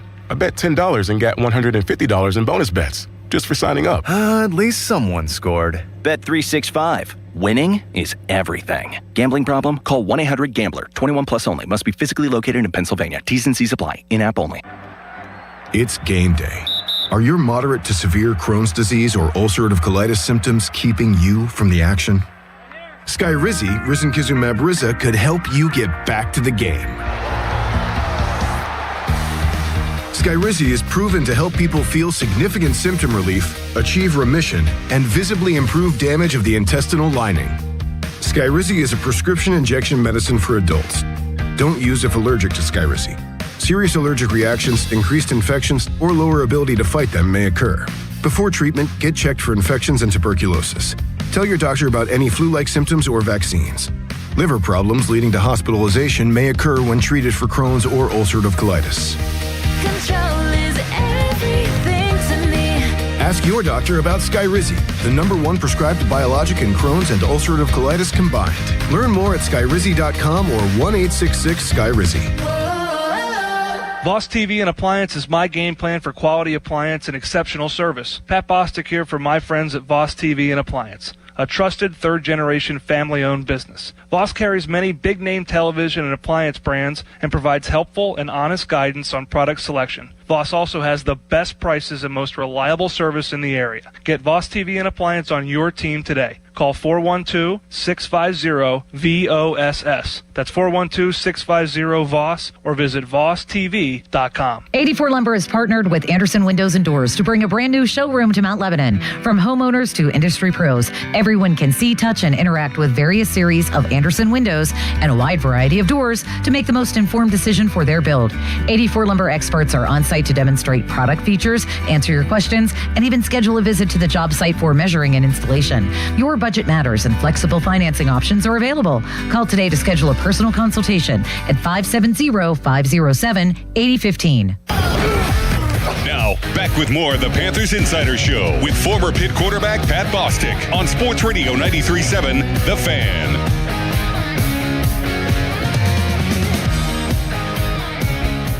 Final segment of the show. Appreciate Sean Myers behind the glass keeping us on track. And your calls, and we'll head it right out to the fan hotline. And we'll talk to Johnny from Farrell, who wants to talk a little quarterback play. Johnny, good morning. Happy 4th. Hey, yeah, happy 4th, Pat. Hey, ever since Aller, when he got drafted, and I knew all the hate would come his way, I'm dying to ask you this question, okay? Yep. We know Aller, his senior year was bad. He had little controversy coming out. Right. Now, tell me if you would draft this quarterback. Little bit of controversy coming out. His final year, 59% completion, 17 TDs, 22 interceptions, and only 2,200 yards with controversy. Would you draft that quarterback? In what round? Ever? Like any round? Any round. Yeah, I mean, I'm not sure what you're getting at. I have an idea, and we'll get to the hook here. On paper, statistically, that's not a good line, but I don't know who he is. Haven't watched him play. What's his ceiling from a skill set standpoint? Does he have a big arm? Can he run? Any of those things? What system was he in? He can't run. He can't run. I mean, on paper, that's not very appealing. There'd have to be something else that we found out. But what are you getting at? I'm interested in your point. All right, that man was Dan Marino. Yeah. That's really interesting. I'm not saying they're in the same stratosphere, but on paper they look the same, and just maybe to the people who hate on Penn State like myself, maybe in that context, let's give them a little chance here. Yeah, no doubt. That's a really good point, and appreciate your call, Johnny. Have a great 4th and weekend. The Aller thing, I've been, I was neutral on it, and the more that it kind of has marinated, the more I like the pick. I felt like last year watching Penn State play, and obviously what happened with Franklin midseason and that Oregon game, and kind of just went into a tailspin, losing to UCLA and all those things. I always felt like Kotelnicki's offense was not the right fit for Drew Aller. I always felt like he had a lot of talent. What concerned me is the late game interceptions, obviously the semifinal game from 2 years back, how much that it seemed to really affect him, which you can't help but affect anybody, but seemed to really weigh on him. And I thought it bled over a little bit into his final year in State College. But there's no question the guy can whip it. He can really throw the football. And, unlike Dan Marino, who had a subpar senior season, there really was never... Everything about Drew Aller has been potential. And then he'd flash. Dan Marino was one of the best quarterbacks in the country for 3 years prior to that year. And obviously Pitt was as dominant as anybody. Penn State largely underachieved, save for 1 year, with Aller at quarterback, given the talent they had. Now, he still has yet to reach that potential. And I feel like if there's an environment playing behind, learning from Aaron Rodgers, competing with Will Howard, someone you played against in college, and Mike McCarthy tutoring you, and in some cases kind of re-engineering how you play the position, I'm not sure there could be a better environment for him. And being a mid-round pick, they don't have so much invested in him that if it doesn't work, they lose their shirt in the process. So I can get with the Dan Marino comparison and contrast. I think they're two very different circumstances, but when you look at it like that, if it was a blind resumes, senior season statistics, yeah, you make a really good point. But I think that with Drew Aller, the Steelers are seeing if they can bring out what he could be, what he can be, which from an arm talent standpoint, from a size and measurables, you're not going to get much better. But what's between the ears? Can he process? Can he play fast and efficient? Can he play under center? Can he play in Mike McCarthy's offense? Command the huddle, all those things. He's got a great opportunity to learn from one of the best to ever coach a quarterback position. From the West Coast offense tree, starting with Mike Holmgren and Bill Walsh and all those guys. Andy Reid. And he's watching one of the best to ever play the position do it. So that situation, pretty darn good one for him, and I don't hate the Steelers made that move whatsoever. Fan weather brought to you by Secure Money Advisors. Looking to retire soon?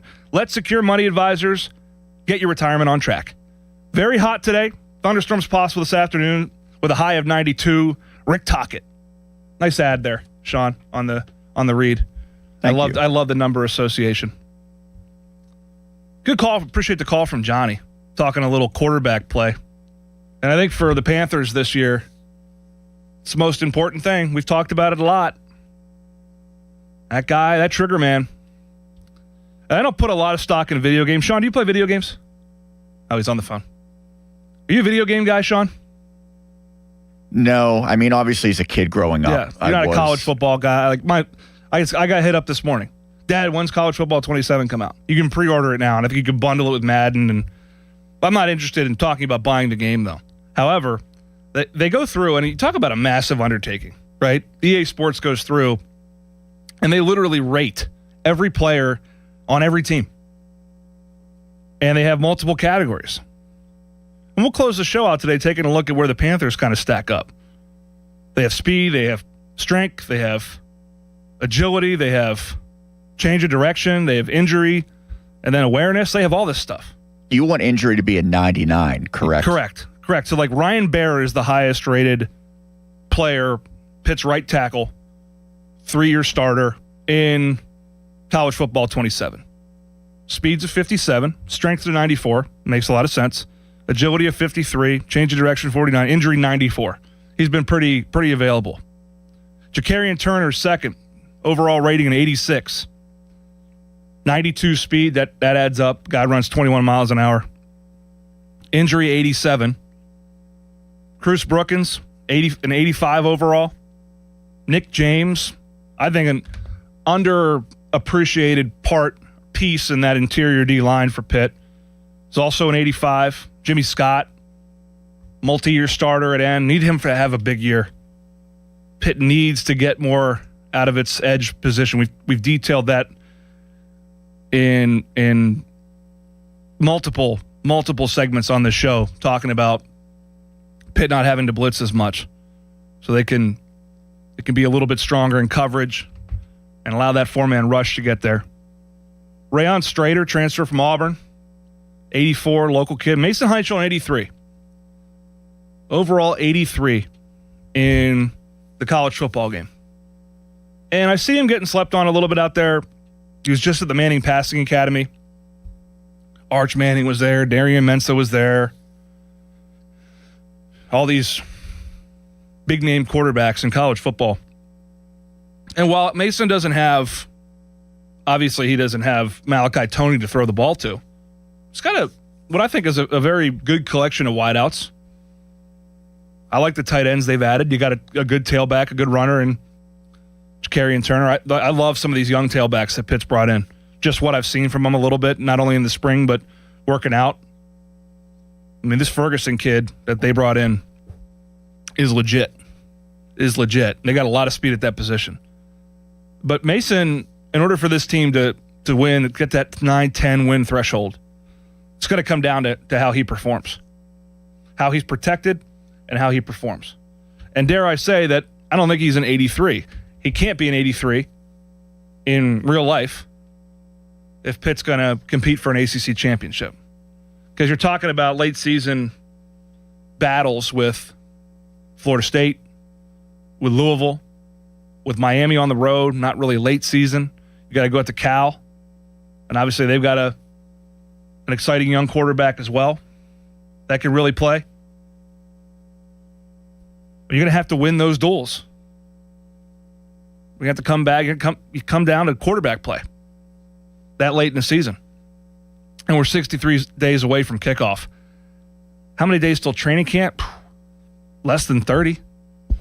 Probably 30, maybe 30. Training camp at Acrisure Stadium. ACC Media Days in a couple weeks. About 11 days to be exact. Heinchel, Bear, Lovelace heading down there to represent Pitt.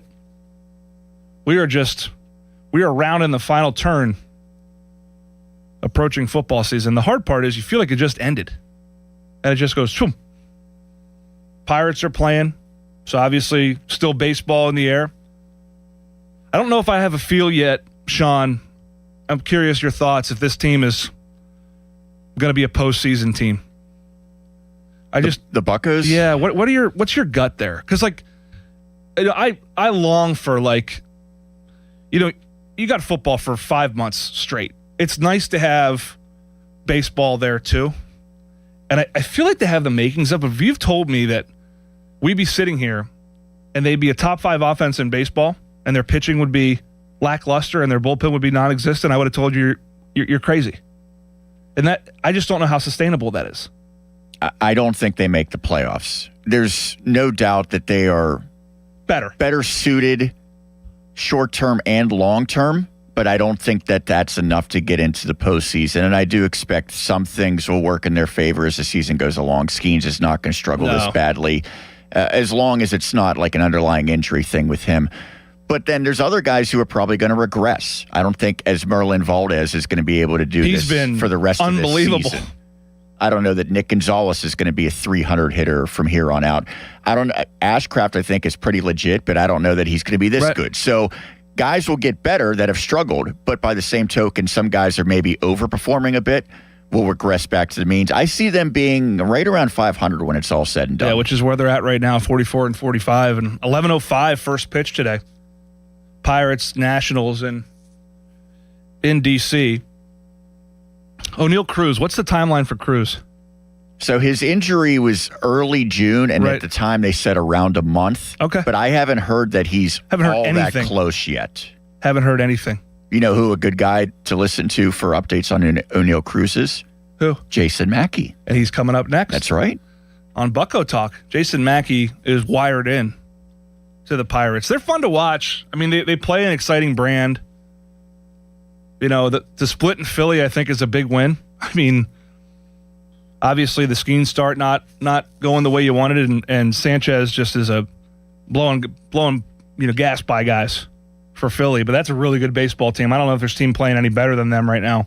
Since the early part of May, they've been just on a tear. The Pirates go into Philly and take 2. Looking to even the series up with the Nationals today in D.C. Jason Mackey with Bucko Talk just after this. Sean, it's been fun, man. Absolutely. It's been fun. We've been buzzing through. We've been all over the place today, which I expected. Again, baseball game late last night. You know, the alarm went off a couple times this morning. Getting up and at it, but it's always a pleasure to be on these airwaves. Talk to you out there. Appreciate the phone calls. Enjoy the 4th of July. And I'll leave you with this thought. When you're driving around today, you're picking stuff up, you're sweating, getting ready for your barbecue. You know, we've been in this country, all of us blessed to live in this country, 250 years of independence, and we're very lucky. And don't take it for granted. And remember that when you see those fireworks in the sky, those that fought, continue to fight for this country, are why we're here today. So thank you to all that serve, and will continue to serve this great nation. Have a great holiday. Hail to Pitt. Sports Radio 93.7 The Fan. Or it's the season to break out the clubs. Practice your swing, then look for the 19th hole. Golf season is here, and Going Low is back. Join Chris Muller every Saturday morning at 7 a.m. for Going Low. Powered by Bowser Chevrolet. Chris will talk national golf news, meet with local golf pros, and visit courses throughout the summer. Going Low is brought to you by Cedarbrook Golf Course, True Green, Chestnut Ridge Golf Course, and Omni Bedford Springs. Sports Radio 93.7 The Fan. Your hometown building partner since 1956, 84 Lumber. Visit 84lumber.com. Celebrate America's 250-year anniversary with Prism Fireworks. Visit prismfireworks.com. God bless America from prismfireworks.com. Hockey is a passion for fans of the sport, but also for the youth who fall in love with the game. With the ever-increasing cost of participating in hockey, many families face financial challenges. The Assisted Goals Foundation was founded to remove financial barriers and to create lasting growth in the sport for current and future players of all backgrounds and communities. Help the Assisted Goals Foundation make the game of hockey available and accessible to anyone, anywhere, at any time. You too can provide an assist. Donate today at assistedgoals.org. The world's game at BetMGM is here. Bet on the biggest soccer tournament on the globe with an Odds Boost token and no sweat token. An Odds Boost token offers a shot to score a bigger payout if your bet hits. For your no sweat token, you can get your stake back in bonus bets if your wager misses the net. All you need to do is apply the token in your bet slip before placing the wager. You'll also want to get in on BetMGM's same-game parlays, daily promotions, player props, and so much more for the world's game. Boost your potential payout or take the sting out of a loss with your odds boost and no sweat tokens. BetMGM and GameSense remind you to play responsibly. If you or someone you know has a gambling problem, help is available. Call 1-800-GAMBLER. BetMGM.com for T's and C's. 21 plus to wager. Pennsylvania only. Existing customer offer. Subject to eligibility requirements. Rewards vary and expire within 7 days. Honey, did you invite the minions over? Well, you know how we talked about getting Wi-Fi from Xfinity? Yeah. I ordered it this morning, was online in minutes, then they showed up. So they just came over to use the Wi-Fi? For what? Better not to know. Get online in minutes with same-day Wi-Fi from Xfinity. Plus, lock in your price for 5 years and see Minions and Monsters only in theaters. Xfinity. Imagine that. Restrictions apply. Not available in all areas. Learn more at xfinity.com/same-day Wi-Fi. While the world watches the stars at the FIFA World Cup this summer, Hyundai has its eyes on the next generation of talent. The future stars who are already turning heads at age 14. Because next doesn't wait for an invitation. And neither do we. Hyundai has always moved the future within reach. We did it when we made advanced safety standard on every vehicle and engineered EVs with ultra-fast charging capability. Because the future isn't some far-off concept. It's already here. Next starts now. Hyundai, an official partner of FIFA. HD1 Pittsburgh, an Odyssey Sports Station. Live from the Jim Shorkey Mitsubishi.com studios, North Huntington and North Hills. Always live and free on the Odyssey app.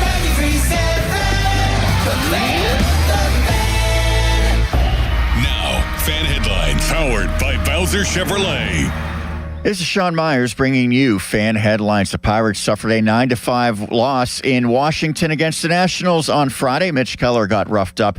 He suffered that setback. 6 innings, 8 hits, 5 runs, just 1 strikeout. Brian Reynolds 2 for 5 with a homer and 2 ribbies as Merlin Valdez continued his hot streak, 3 hits in the loss. Pirates and Nats today, 11:05 the first pitch. Braxton Ashcraft gets the ball for the Buccos.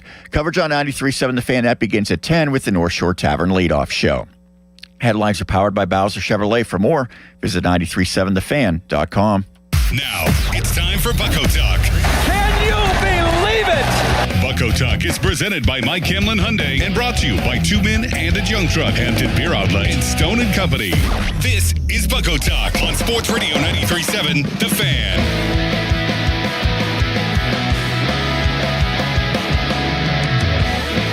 And welcome into Nationals Park on a very steamy Saturday morning in our nation's capital. It's 9 o'clock and it's already obnoxious. But it is the 4th of July. We do have baseball. We have early baseball. And hopefully we have the Pirates getting back at it in a much better fashion than we saw last night. I am Jason Mackey. This is Bucko Talk. This will be an abbreviated version of this show going until roughly 10 o'clock. Then the great Dan Zangrilli over for the North Shore Tavern leadoff show. But a couple storylines that I want to get to in the hour that we have together. We will learn later today via Fox's nationally televised broadcast who will make the All-Star team for the Pirates. They have a few deserving candidates. Want to talk a little bit about who I think and hope should go. Probably then realistically who will go, because I don't think the Pirates, where they're at right now, I think it's a little tough to lay claim to 3 guys, but that is tough because, well, they've got deserving candidates. I'd like to see Braxton Ashcraft go. I think you can make a case for Brandon Lau and Brian Reynolds, but don't want to get too bogged down in that right now.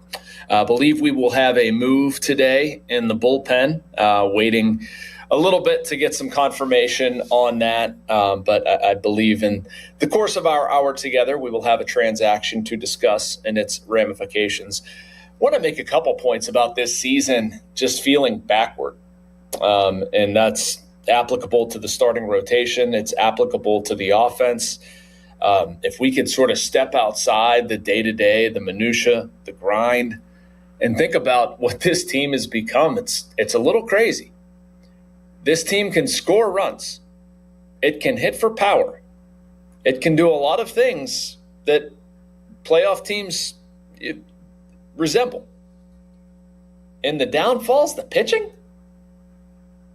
Right now, the Pirates pitching staff has an ERA of 4.30. If I would have told you that at the beginning of the season, that they would have a capable, power-driven offense, and their pitching staff would be the weak link with that type of ERA, you would have told me I was insane. Is it salvageable? Where do they go from here? Last night we saw Mitch Keller, and I'll get into some themes about last night's game shortly, but much like Paul Skeens before him, it was an outing that concerns me. I thought we were gaining some traction with Mitch. Last night, didn't look like it. 6 innings, 5 earned, 8 hits.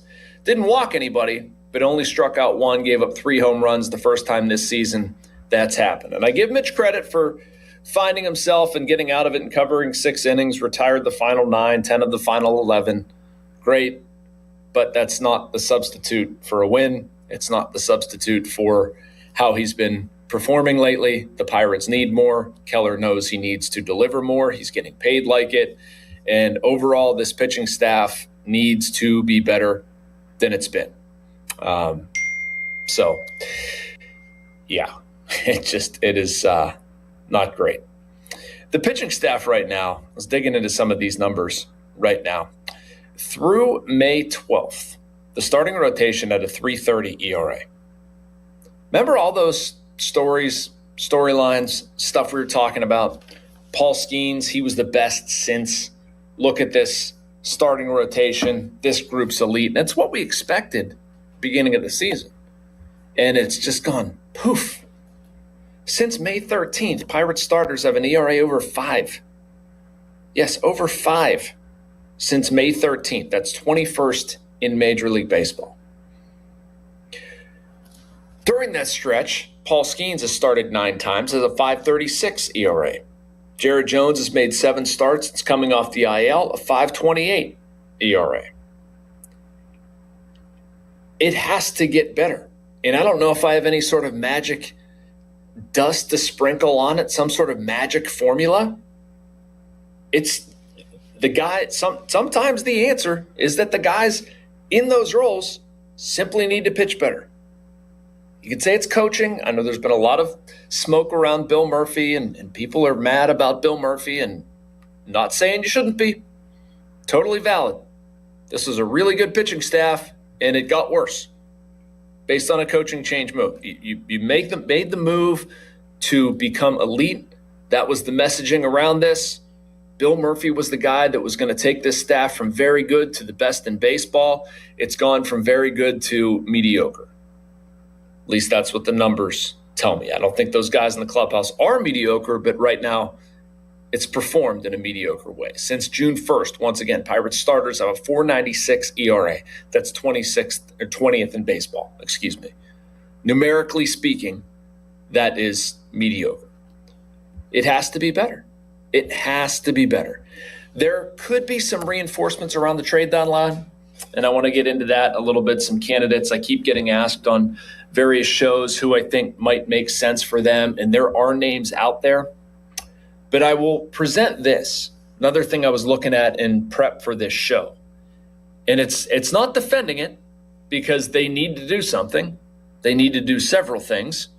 And at this point, the way this is going, I might even advocate getting a starter to try to stabilize that group. But I'm going to start with the reliever and work out from there. But if you go through and look at teams that are clear sellers right now, it's fewer than you probably think. I identified 6. I've got the Mets, 11.5 games back. I've got the Giants, 11 games back. This is of the wild card, by the way. The Rockies, 12 games back. The Red Sox are a push. They're 38-48, but they're only 5.5 back, and they're 7-3 in their last 10. Are they clear sellers? You're only 5.5 back in the wild card. I don't think the Red Sox are going to do much damage, but numerically speaking, again, 5.5 back. Theoretically, you can make up that ground. The Royals, 9.5 back. The Angels, 9 back. Now, are there pitchers on those teams who could help the Pirates? Absolutely. Absolutely. Is it the best move you can possibly make? Maybe not. So, I mean, you're weighing a bunch of different things. It's surprising to me, though, how few teams, maybe it shouldn't be surprising because of the wild card, how few teams are in very clear sell mode at this point. So I want to talk a little bit more about that. Have an interview with Matt Haig, Pirates hitting coach. Want to get to about some of the progress made there. There is some positivity on the hitting front. Can't deny that. As Marlene Valdez has been an excellent story. Andy Rodriguez has been a fantastic story as well. Brandon Lau, one of those potential all-stars, has been a great fit. Brian Reynolds having an excellent season. Ryan O'Hearn. Go down the list. Jake Mangum, since I think it was about May 20th, May 31st, when things really started to click for him. He's been outstanding. Shoot, Jared Triolo has been better. I know nobody wants to hear that, but it's true. Jared Triolo over this last little while has actually been pretty good shape. And your calls, of course, 412-928-9370. And let's get to some of those, at least to start. Our good friend Tony in Munhall, he's here every week. I don't know what Chuck is out doing. Maybe he's at a parade or setting off fireworks or something. It's always Tony and Chuck. But let's head out to the phone lines and hear what Tony in Munhall has to say. What's up, Tony? Happy 4th. Morning, Jason. Happy 4th to you. Enjoy it in D.C. Would love to be there with you. Real quick, I know it's a short show today, but yesterday was just all in a capsule, right? Keller doesn't pitch well. 5 runs kept them in the game. In my mind, if they're within 4 to 5 runs, they're still in the game with this offense. And then they bring in Matson, and then there's more runs allowed, and then that turned that into a 9-5 final. I mean, 5-5, we could go to extra innings. So I have confidence the offense can do it, but as you know, I've been complaining now for weeks that the bullpen needs fixed, but it doesn't really seem like we're doing that when we could. And maybe internally I wanted to mention just a couple options to you. So I noticed last week in the rain delay, and one of the big factors in a couple wins in the last couple of days, Cincinnati and Philadelphia. Luckily, they went and scored insurance runs in the 8th inning to not make it a save situation, which allowed me to relax a little bit more. So along those lines, they went to the Indianapolis game, and as you see, Mike Clevenger came back from his injury. Looked like he's pitching in relief down there. And then Cam Sanders came in to close. Now, Cam Sanders ended up getting called up this week. I mean, you make a trade for Hunter Barco, and he's been sitting down in the minor leagues. I mean, obviously you thought enough of him to, give up a little bit of capital for him. So, Jason, I think there's some answers internally that can stop the gap. Now, you interviewed the GM last week, and he was saying, well, I can't make a move till after the All-Star break. I hear the Boston sniffing around for that compensatory pick, which they're allowed to trade. So if they're sniffing around for that, is it possible that was just a smoke show and that maybe we will see a trade this week? I'm going to hang up and listen and enjoy your time, and hopefully we win today. I'm thinking, today, tomorrow, we get back above 500 and come home to face Atlanta. I'm going down to the ball yard Tuesday. It'd be nice if I ran into you down there somewhere. I'd love to meet you. Thank you very much. Take care, and have a good 4th. All right, my friend. Yep, thanks, Tony. You too, man. All right, a couple points to address there, and always appreciate the passion Tony has every week calling in. I think we'll see an internal option. I think it's somebody that the Pirates have acquired recently.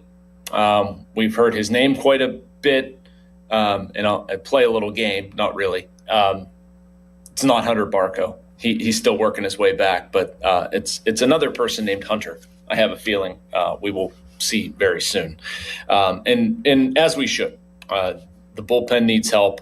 It's unfortunately not a great circumstance, but this has been a consistent theme all season. There have been some things that have been better. I liked Mason Montgomery and Gregory Soto's last outings. Yohan Ramirez has improved. I like what Carmen Mlodzinski has done. I might be buying Dennis Santana in a little higher leverage roles. Isaac Matson, kind of disappointing last night. What he did, 1 1/3, 4 earned runs, a strikeout, 2 homers. I mean, this is a very good offense on the other side. I'm not trying to discredit the Nationals at all, but the Pirates need some improvements here in the bullpen. And, I mean, to Tony's point, what I was talking about earlier, the Pirates can sniff around the Red Sox. I think the Pirates are sniffing around a lot of things. They're very interested in fixing the bullpen. Now, that generally triggers a response among fans. You say, yeah, I'm interested in hitting a lottery, or I'm interested in marrying a supermodel, or whatever it is. doesn't really matter until you go do it, which is fair. But if you're the Red Sox and you're 5.5 back the wild card and you have pieces, you're not going to let them go for nothing. And you might not let them go, period. If you signed a player and you're winning games and that player is a part of it, why are you motivated to trade anything? And I'm not saying that's to attack anything with Tony. I'm just saying that's a logic with trades that I'm not sure that's one of those disconnects that maybe you understand a little bit more on the inside versus fans. Like when I put my fan hat on, or when I think about, external stuff, yeah, I want him to go do something. Go do something. How would you not go do something? But if you think about it from a Pirates perspective, if they were winning games and somebody was an integral part of that, you're not going to want the team to trade that player. That wouldn't make sense for the team to trade that player unless you get a return that knocks your socks off. And, at that point, the Pirates would basically be making a stupid move, or making a poor business decision for that reason. They're going to try to exhaust every option. So I think we're going to see an option exhausted today. And the last thing Tony brought up that I just want to hit on, this was something I had scripted out in my open a little bit, but just about this stretch for the Pirates. I really do think this might be sort of, I don't want to say make or break time, but about as close to that as you can get. This is a stretch they're playing right now, 22 straight against teams 500 or better. It can go up to 25 depending on where the Diamondbacks are. That goes through July 26th. And, that's going to take us till basically a week before the trade deadline. After the All-Star break, I have a feeling we'll see Spencer Horwitz and O'Neal Cruz back. That's going to cause some roster ramifications. But every one of these teams is very good. And right now the Pirates are 2-3 in this stretch, talking about at Philly, at Washington, home against Atlanta and Milwaukee, at Cleveland, at New York, and home against the Cubs. And if the Pirates do not hold their own here, if it goes the wrong direction, you're going to be staring at a trade deadline, 8 games under, 9 games under? At that point, you kind of got to, I don't want to say wave the white flag, but take a realistic look at where you're at if things do not go well. Now, on the other hand, if you play well, you can say, well, we just, held our own against 7 quality opponents. Look at us. We're a game or 2 out. Like, this is the time you need to go add. You need to go be aggressive. And I'd imagine there's some significant traction there.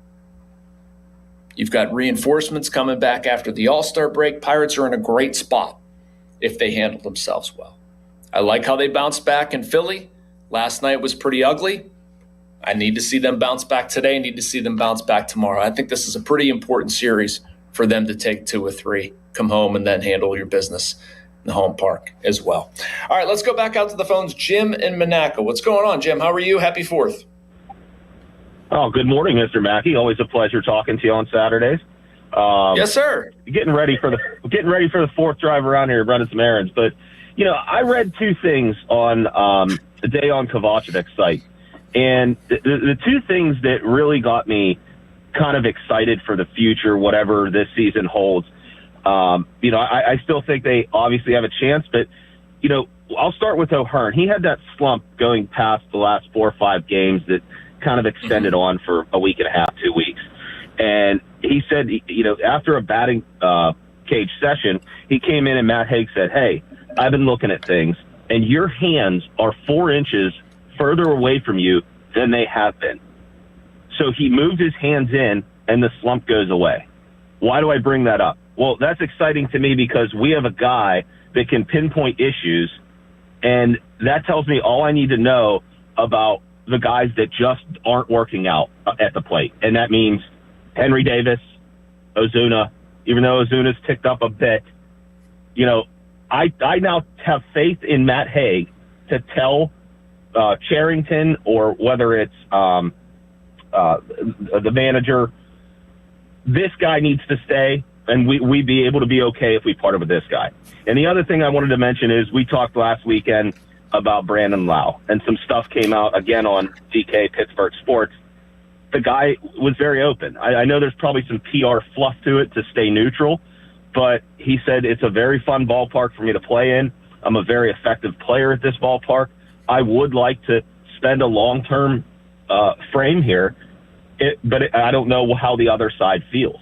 So it's almost like one of those things where I'm starting to get confident about next year too. If they got Matt Haig, they got a bunch of hitters that are still going to be here next year. They can take a look at Lau, and you can come right back next year with the same starting 5 pitchers, probably 90% of the same roster that's been one of the best offenses in baseball, and throughout the rest of this year and off season, attack that bullpen. My question to you is, am I going crazy or am I reading this the right way? I don't think you're going crazy, Jim. I mean, I think you're reading it somewhat the right way. I don't take this the wrong way. Why are you punting on this year? Like, why isn't this year? They should win this year. Like, I don't want to talk about next year. I want to talk about this year. I realize that. My what I'm trying to, I guess, express about this year is we haven't made a move fast enough to make that bullpen better. And I loved what they did yesterday in putting up 4 in the top of the 9th. Even though it was still a skunk fest, they showed that they're not going to be embarrassed at 9-1. So, I take those things away for this season, but realistically, I was joking with Crowley and Doran, and I said, every time Bill Murphy comes out to pull a pitcher, they should have like a graphic on the Jumbotron of like a cartoon character of the what's the death guy. He comes out pointing his little bony finger, and he takes the baseball out of the starter's hand and he like disintegrates. Nah. I mean, that's pretty much the feeling right now. Like when the starter comes out, it's like, oh no. I know. Okay. You're making the point about the bullpen. The Grim Reaper is what I was trying to reference. The Grim Reaper. All right, I gotcha. Yeah. It's funny though that like a lot of people, including yourself, are singing Matt Haig's praises, as you should. But like everybody was crushing him last year, saying he should be fired. He's the worst hitting coach known to man. Whatever. I mean, and now we're doing it with Bill Murphy and blaming everything on Bill Murphy. So, I mean, this isn't exactly what you're saying, but like sometimes it's just on the guys to perform better. I did not have that impression last year of Haig. I looked at it as, my God, he has to be bored out of his skull because he didn't have that much to work with. Like, you think about it, like, Cruz was here, Reynolds was here. After that, Horowitz was hurt half the year. Griffin wasn't up here. O'Hearn wasn't here. Mangum wasn't here. So now you got all these pieces, credit to Cherington and going out and getting them. But now that you see that they're a fit and they work and especially at home, right? Every baseball aficionado always preaches that you have to win your home games. And when you have guys saying, I love playing in this ballpark, I play well in this ballpark. I mean, I don't think runs have been the issue. So with that, we're no longer looking at a small sample size. We can legitimately look at the roster we have and say, man, we need to keep this guy. And if they're confident in their home ballpark, that's a big deal. That's a big deal. Yeah. All right, man. Appreciate the call. Got to get to a break. Appreciate it. I'm going to take care. It's Jim and Manaka, another regular here on Bucko Talk. I want to talk about my own conversation with Brandon Lau. I had the same one with him back in May, as well as a roster move that just came out, something I was hinting about. Going to discuss about the ramifications of that, but that move, not going to leave that in the tease. But Evan Sisk with left elbow inflammation goes on the 15-day injured list. That's retroactive to Wednesday.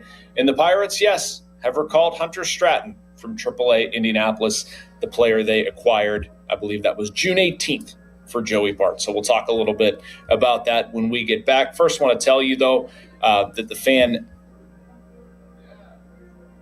Twitter is brought to you by South Hills Chrysler Dodge Jeep Ram Route 19 in Peters Township. My email with the reads sent by Mr. Myers was that did not come up right away. And Jason Mackey, that's me. It's brought to you by Westminster College. Register for a summer information session today at westminster.edu.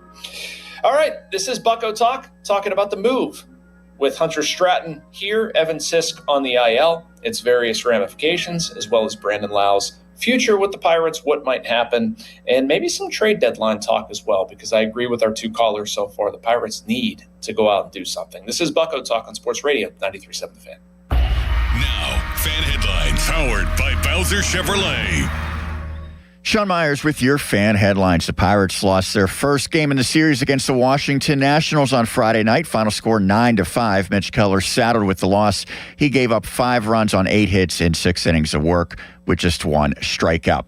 Pirates and Nats run it back this morning, 11:05 the first pitch. Zach Littell against Braxton Ashcraft. Coverage on 93.7 The Fan begins at 10 and is presented by Keystone Custom Apparel. Headlines powered by Bowser Chevrolet. For more, 937thefan.com. Back to doing what I love and more. Thanks to the Good Feet store.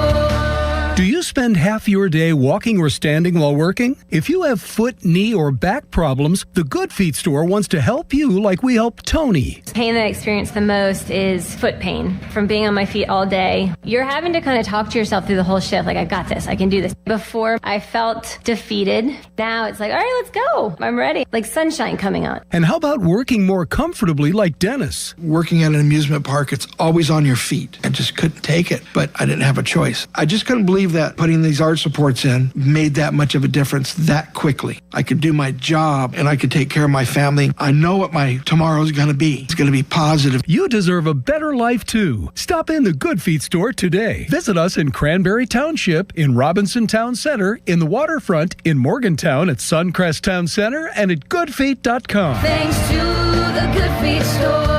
This summer, the Honey Pepper Pimento Chicken Sandwich and Pineapple Dragon Fruit and Sprite are back at Chick-fil-A. Let me tell you about the Pineapple Dragon Fruit and Sprite. It's bright, it's bubbly, it's back. The Honey Pepper Pimento Chicken Sandwich, it's so rich, and you can choose between the original or the spicy filet. Ooh, boy. And then you got those pickled jalapenos tucked right under the filet, and then just to top it all off, you've got a little honey drizzle right on top. Okay, now I'm a pimento fan. And I'm feeling the dragon fruit.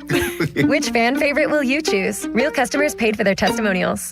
Skechers elite athlete OG Anunoby has been making history on the basketball court. Anunoby tips it in. Unbelievable. What a shot. He's been balling out in Skechers high-performance basketball sneakers, and the world is noticed. But how does OG train off the court to keep in peak physical condition? Hands-free Skechers Slip-ins Aeroburst. They help prepare OG for the physical demands of playing at a championship level. Get your pair of Aeroburst for only $165 at a Skechers store, Skechers.com, or wherever high-performance running shoes are sold. SchultzFord.com, SchultzFord.com, SchultzFord.com, SchultzFord.com. Honey, did you invite the minions over?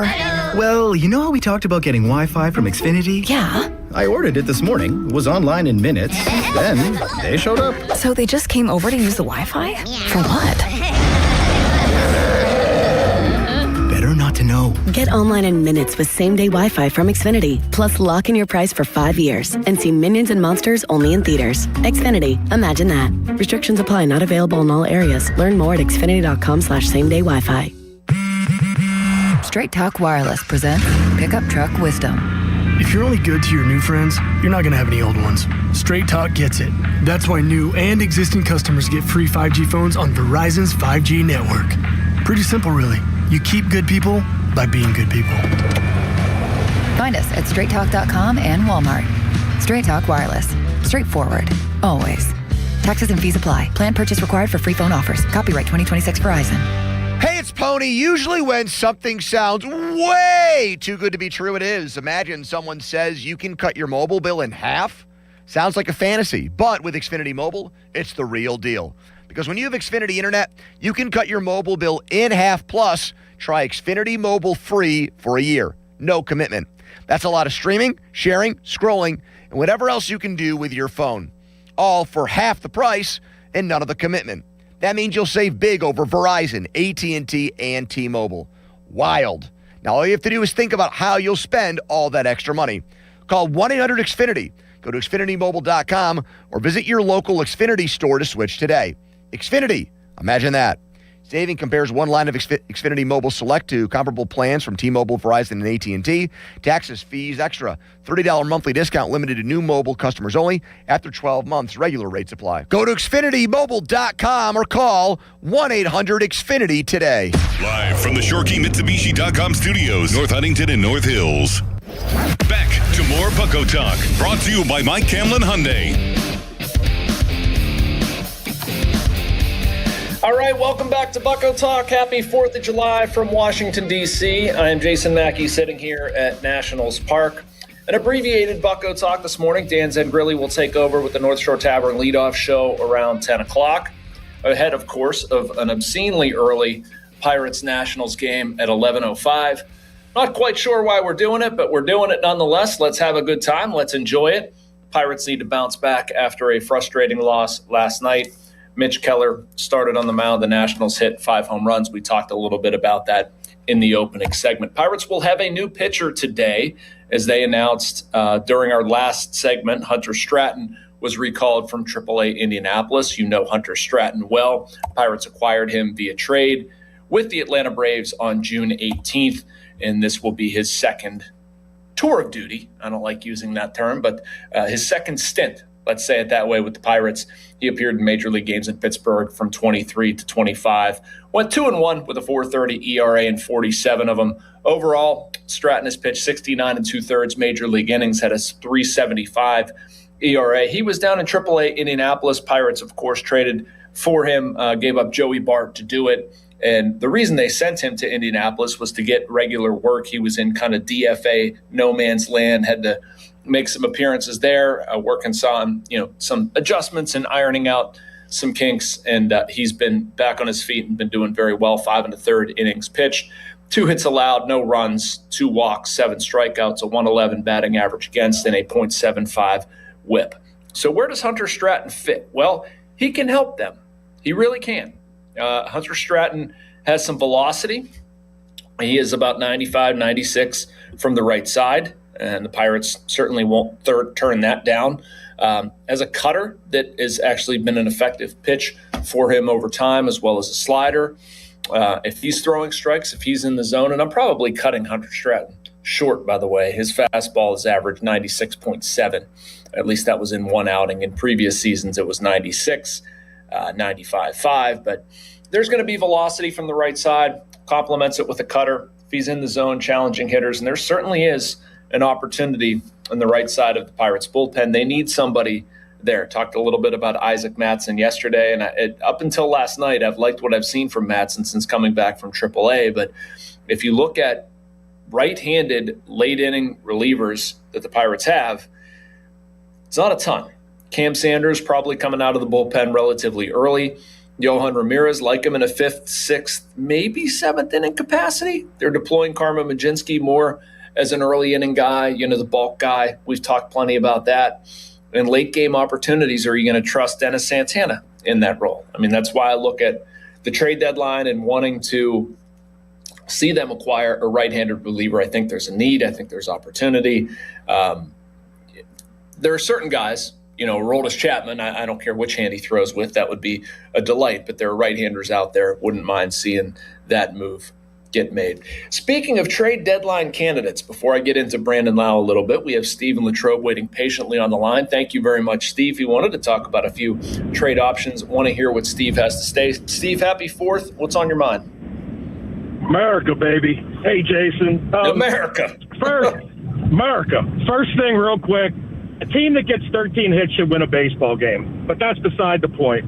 Now, the reason I have these 2 trade ideas for you is because if we don't get a huge salary floor increase after the new media rights deal, this might be our all-in year. So here's my thoughts on 2, and you can let me know what you think. All right. The first one is Majinski, Montgomery, Mattson, and a 4th through 10 prospect for both Chapman and Garrett Whitlock, because Whitlock has another year of control left. And then Jared Jones, the password with Valdez's emergence, the compensatory draft pick, and another 4 through 10 prospect for Tarek Skubal, because we need a legitimate number 1, and I'm not sure we have one right now. Steve, you got into the alcohol early, didn't you, today? If we're going to go big, we got to go big. It sounds like you've been going big for a couple of hours. I'm guessing you're celebrating the holiday early today? No, Jason, not at all. Just being aggressive. I'm just trying to think aggressive because of the people we subtract, we're also adding at the same spot in a way. I know. Go through that. Mattson was in there. You're trying to get Whitlock and Chapman in the same trade, which isn't going to happen. But who are you giving the Red Sox again? Majinski, Montgomery, Madsen, and a number 4, Wyatt Sanford or somebody of that ilk. Yeah. I don't think either one. I think there's a better chance of it snowing today than either of those trades happening. If you want my honest opinion. No. I know you have to give something to get something. So do you think it's light on our end, or it's too much on our end that the Pirates wouldn't do it? No. I think it's very light on the Pirates' end. I don't think that's something. I mean, you're trying to sell Mason Montgomery to the Red Sox. He's got a 4.5 ERA. The Red Sox hold a piece right now, and they're going to be interested in, young controllable arms. Like if you're going to give them, a top 100 prospect, then okay. I mean, he's not that controllable. Okay. Well, and that's why I thought Sanford, Majinski, and then the other two. But I just thought, maybe a little quantity over great quality. But I understand. That's why I was just curious. Yeah, no, all good, man. Thank you for the call. I appreciate it. When you're peddling Isaac Madsen out there with a 4.67 ERA, I see this. I was giving Austin Bechtold some grief yesterday. The Red Sox aren't going to trade Aroldis Chapman and Garrett Whitlock in the same deal.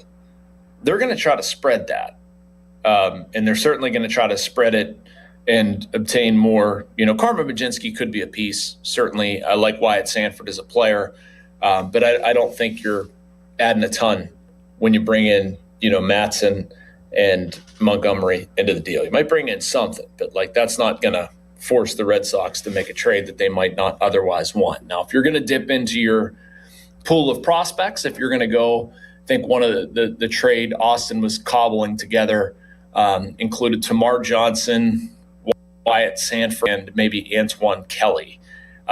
If you're going to throw those three together and go pursue a Garrett Whitlock, I think you can at least have the conversation.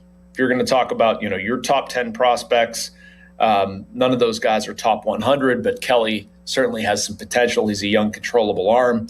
You at least might be able to have the conversation. To go get both of those guys, one, I don't think the Red Sox are going to do it. And two, I don't think we're having the conversation about the right level of prospect, emphasis on the word prospect, to get it done. I just think that lacks. So, the Pirates certainly need to go get bullpen help. Not naive to that. I want to see them do it. They need to do it as soon as humanly possible. I just question, I was talking about the Red Sox in the first segment. If you look at their season, 38-48, they're sitting only 5.5 back of an American League wild card. They're 7-3 in their last 10. They're not motivated right now to go have some sort of fire sale. They're motivated to try to close that 5.5 game lag in trying to push for a wild card and salvage something of their season. So, there's a list of relievers out there.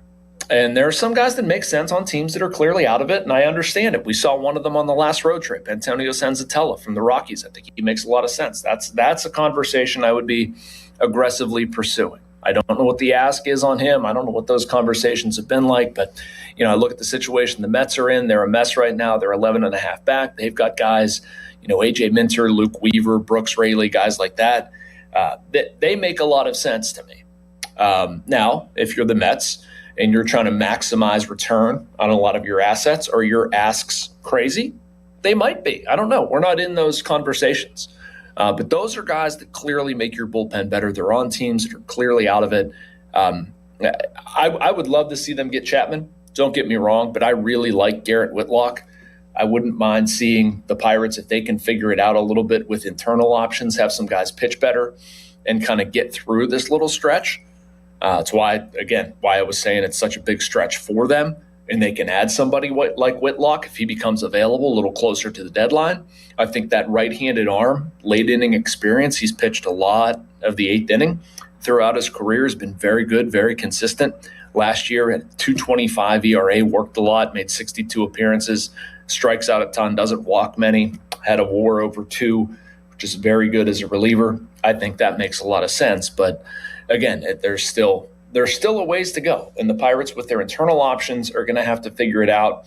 And it's not all on the bullpen at this point. There's plenty about the starting rotation. There's plenty of meat on the bone in terms of how to improve. A couple days ago, we were talking about Paul Skeens. Certainly. A 5.36 ERA over his last 9 starts. You expect more out of Paul Skeens, certainly. Bubba Chandler, I think, has been better.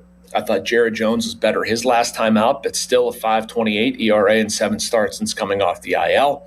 The Pirates have guys who have pitched better in recent history, and they need that. They need Braxton Ashcraft to be the same version of himself that he's been for a lot of the first half. He goes today. Certainly that will be something that we're watching closely. Fan Text Line is brought to you by Edgar Snyder and Associates, a personal injury law firm where they always say there's never a fee unless we get money for you. Let's squeeze in one more call, then we'll hit a break.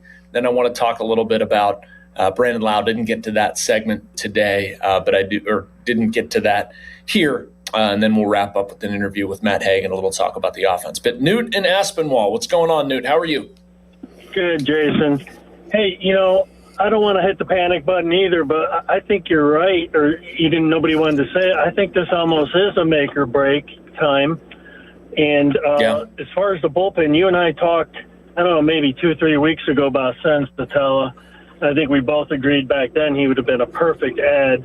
I'm not sure why they didn't overpay and try to go get him, because I don't know about you, but Hunter Stratton and Mike Clevenger are not going to be the answer. I can tell you that right now. And as far as the offense goes, as a whole, it's been a great offense. But when you read between the lines, there's still one problem, and that's with runners on base, runners in scoring position. They still situationally leave a lot of men on base, and in particular, with the bases loaded, come away with 0 or 1 run a lot. They're horrible at times situationally. But, I don't disagree with you. Your thoughts are on that. Well, I don't disagree with you, and they can be better, certainly. But I do look at, are they scoring enough runs to win games? And they are. Regardless of how they get there, even last night, they rally late. I will give them credit for showing fight in that one. I know it doesn't mean much. I know it kind of rings hollow after a loss, but by and large, this offense has been good enough. Their record should be better than it is. Last I looked, their expected win-loss record, I think this was prior to last night, was about 4 games over 500. And that rings true to me. I can see that. I don't think it's, I saw ones that were like, 10 or 15 games over 500. Thank you for the call, Newt. I appreciate it. They're scoring enough runs. Are they great with runners in scoring position? No. Have they left the bases loaded too often when they get that situation with no outs? Yes. They've been guilty of that. But to me, and that's why I said in the open that this has been kind of a backwards season where the Pirates are scoring more than enough runs to compete, and yet a lot of their pitching metrics, stuff that we expected to be very good this season, just has not. They've been disappointing. There's no other way to say it. Mitch Keller, they're paying him $16.5 million. To expect under a 5 ERA is a reasonable expectation. And is Paul Skeens having a terrible season? No. But is he performing to what the expectations were on him? Even though some of those were, set by himself, he set the bar so high. Yeah, you can look at that and say we expect more from Paul Skeens. I think that's a fair ask. This is the time where it needs to improve. We need to see more of the Jared Jones that we saw the last time out. We need to continue to see what we've seen from Braxton Ashcraft. Mitch Keller needs to pitch better than he did last night. Those are just, they're facts. And I don't think there's some magical solution. They're not going to dip down to AAA and go get, the young hotshot prospect. Like the options they have right now are the best in the organization, and they've all pitched better, maybe other than Ashcraft, although you can say his June was a bit of a step back. They've all pitched better than how they've pitched recently. So to me, those solutions are internal. You do want to see them go get something, but I understand why it won't happen immediately. All right, let's take our last break. When we come back, a conversation with Pirates hitting coach Matt Haig about the process that has improved, some thoughts on Brandon Lau, as well as what I want to see or what the possibilities are for the MLB All-Star Game. Those will be released later tonight. This is Bucko Talk on a Saturday morning. Happy 4th of July to everybody. Back with more on a 4th of July from Nationals Park after this on Sports Radio 93.7 The Fan. Now, Fan Headlines, powered by Bowser Chevrolet. Sean Myers with your Fan Headlines. After a 9-5 loss in Washington against the Nationals on Friday night, the Pirates look to even their series this morning. 11:05 the first pitch against the Nats. Braxton Ashcraft against Zach Littell, the matchup. Coverage on 93.7 The Fan begins at 10 with the North Shore Tavern leadoff show. Headlines powered by Bowser Chevrolet. For more, 937thefan.com. No! USA is up 2-0. That is the most dangerous lead in soccer. Relax, Mike. See that, Dan? My left eye is twitching. That's my warning eye. It'll be 2-2 by stoppage time. It's never wrong. With early payout from Bet365, I got paid the second they went up 2 goals. So to me, it's now the safest lead. Early payout from Bet365, huh? Now my right eye is twitching, Dan. Bet365. Winning is everything. Gambling problem? Call 1-800-GAMBLER. 21 plus only. Must be physically located in Pennsylvania. T's and C's apply. In-app only. A trial is 99% preparation, and nobody prepares better than us. Get the good guys, Goodrich and Geist. Get the good guys, Goodrich and Geist. When you hire our firm, you become part of the family. Nobody messes with family. Get the good guys, Goodrich and Geist.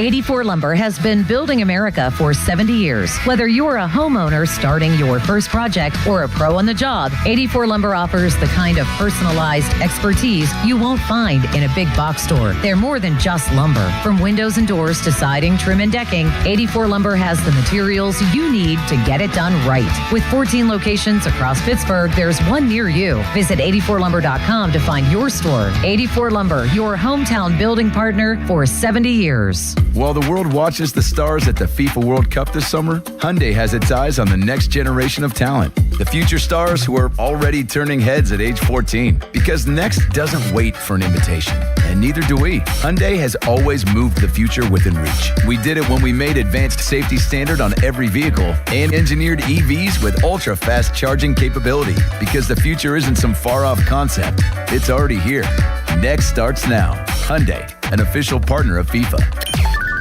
Text us on the Edgar Snyder and Associates text line at 412-928-9370. Edgar Snyder and Associates reminds you to text responsibly.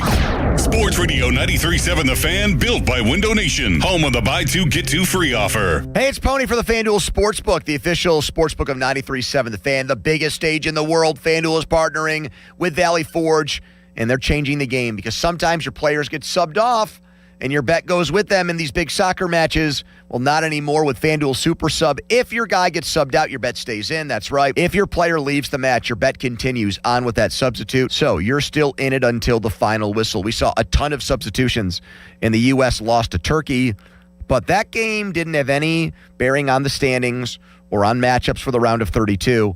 Wednesday, it is all about this big matchup with Bosnia. Bosnia, not even a top 60 team. So what will the U.S. manager do to make sure he ensures win? He'll probably move those chess pieces around, and you don't want to lose your bet because of a critical strategy change and substitution change during the game. So visit FanDuel.com/local to get started now, and let there be goals this summer on FanDuel. 21 plus in President, Pennsylvania. Gambling problem? Call 1-800-GAMBLER. Hockey is a passion for fans of the sport, but also for the youth who fall in love with the game. With the ever-increasing cost of participating in hockey, many families face financial challenges.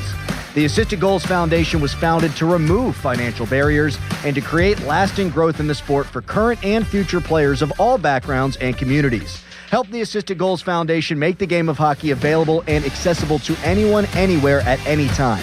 You too can provide an assist.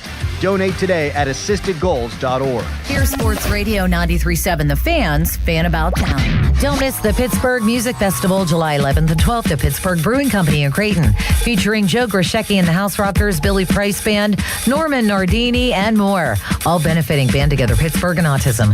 Get tickets now at pittsburghmusicfestival.com. Looking for an incredible Pittsburgh fresh-made hoagie? Visit Tim's Corner Market in Beachview. Fresh house-made bread stacked high with the finest meats and premium toppings and packed with Pittsburgh flavor. The hoagie you didn't know you needed at Tim's Corner Market on Broadway Avenue in Beachview. Family-owned D'Amelio Heating and Cooling. D'Amelio's services heating, cooling, commercial refrigeration, and tap beer systems. They service all brands and provide 24-hour service. D'Amelio's is a Carrier Factory certified dealer. D'Amelio's Heating and Cooling. Call 724-838-9360. For more information, visit 937thefan.com. 93.7 The Fan is cleared by aquickdrain.com. Back to more Bucko Talk, brought to you by Mike Camlin Hyundai.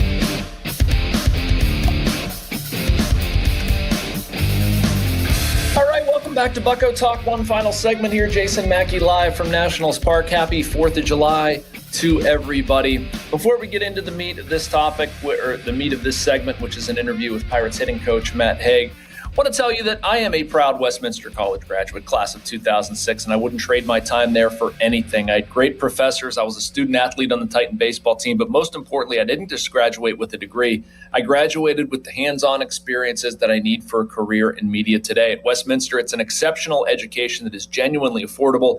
Every accepted student is guaranteed a scholarship. I'm living proof that real experiences lead to real success. And also, fan weather, it's going to be hot. All right, I'll give you more than that, but it's going to be hot and brutal. Fan weather was brought to you by Secure Money Advisors. Looking to retire soon? Let Secure Money Advisors get your retirement on track. Very, very hot today, but thunderstorms possible this afternoon. A high of 92. Genesis Cabrera. Nice work, Sean Myers, back in Greentree. The Pirates offense been very, very good. Runs scored, they're third with 457. They have the most hits in Major League Baseball, 807. They're second in OPS at 760, slugging 422. That's fourth on base percentage. They're tied for third at 338, batting average 260, tied for second. Any way you slice it, this has been a very good Pirates offense. There's a lot that's gone into that. One of the things that Ben Cherington said to me on the Pirates Insider Show, they're preparing better this year, and this process had to take a little bit to set in with Matt Hague. Anyway, I talked to Hague yesterday about that. Hope you enjoyed that interview. Sean, go ahead and play it right now. Sitting here in the Nationals Park dugout, I want to talk a little hitting with Matt Hague. It's been a great year. There's a lot to talk about. But, Matt, I want to start with this. When I had Ben Cherington on the Pirates Insider Show, he talked about how happy he was or thought the process of you guys getting prepared to hit has really taken steps forward this year. I wanted to get your perspective on it. What's gone so well about you guys preparing hitters to hit? I think there's kind of a lot to uncover there.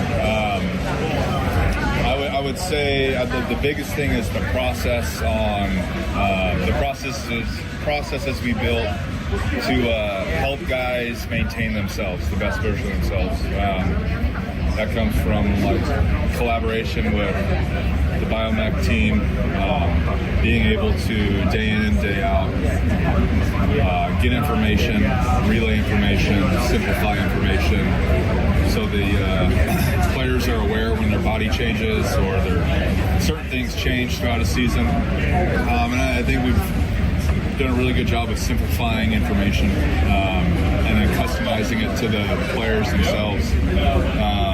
I think also just the way we're kind of evaluating how we're running through things, how we're getting guys to stay accountable to themselves, and ultimately as coaches, that's our main job, is to help them help the players be in their corner to help them hold themselves accountable to the best version of themselves. So I think everything we've done, preparation process-wise, just build up to that idea.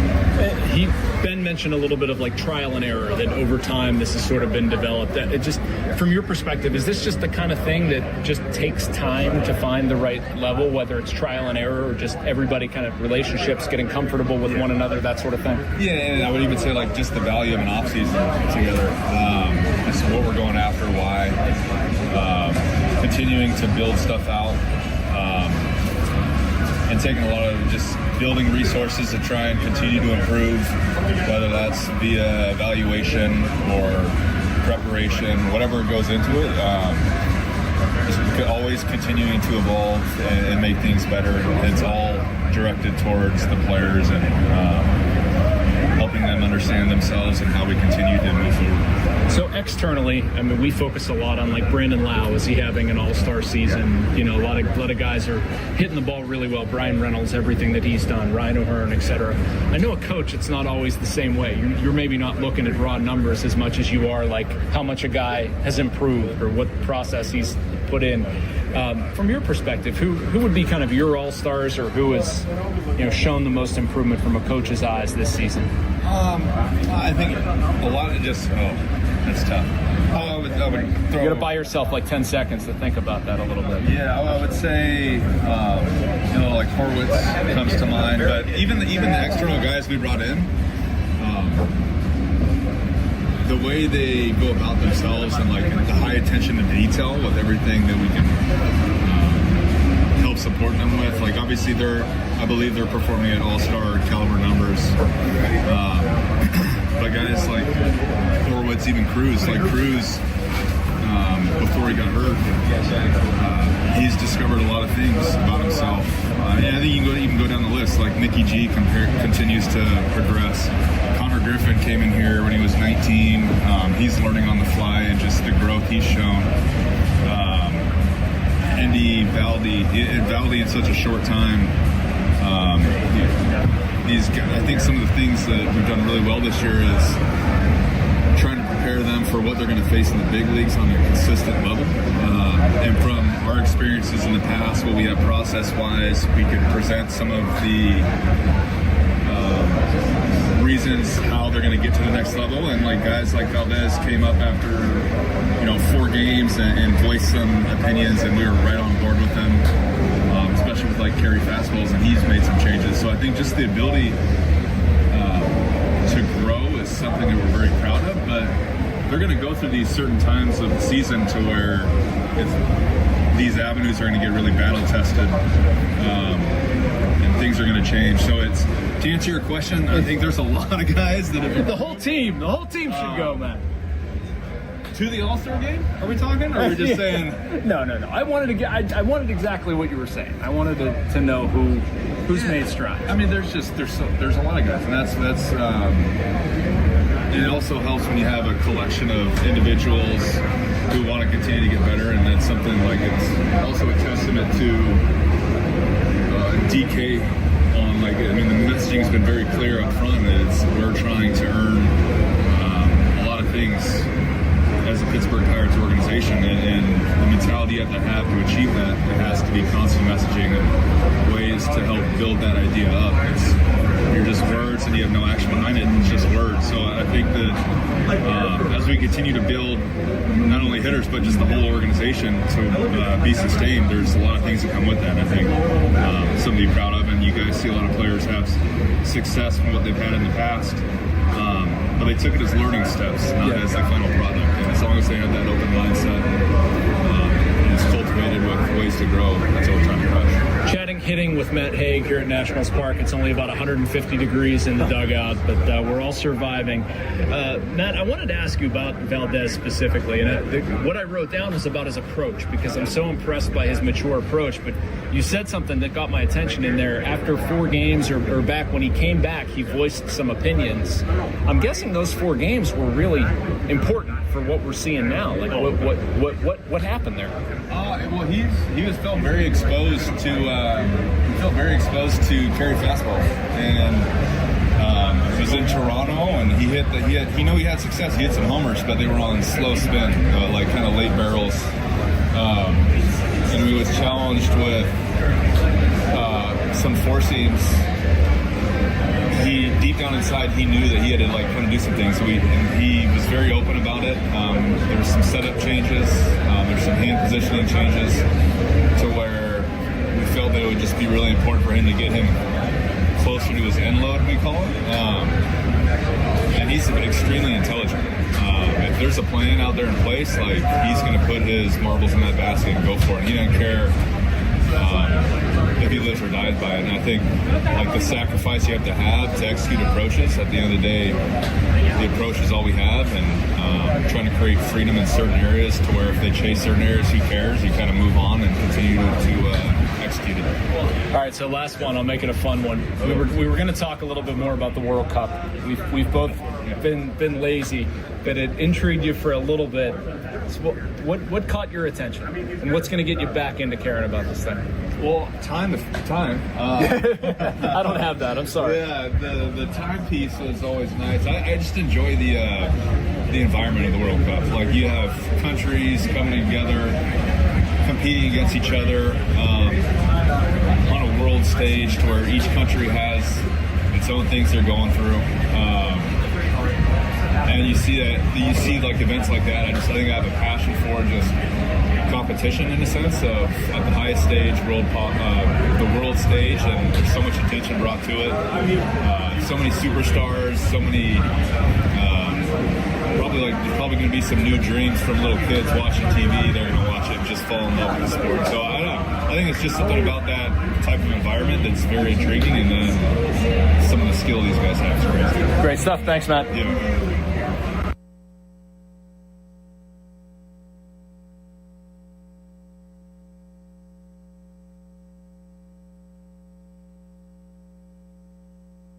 Once again, thanks so much for listening on Sports Talk Radio 93.7 The Fan. Happy Independence Day. An extreme heat warning continues through tonight. Mostly sunny with high temperatures in the low 90s and an isolated storm possible.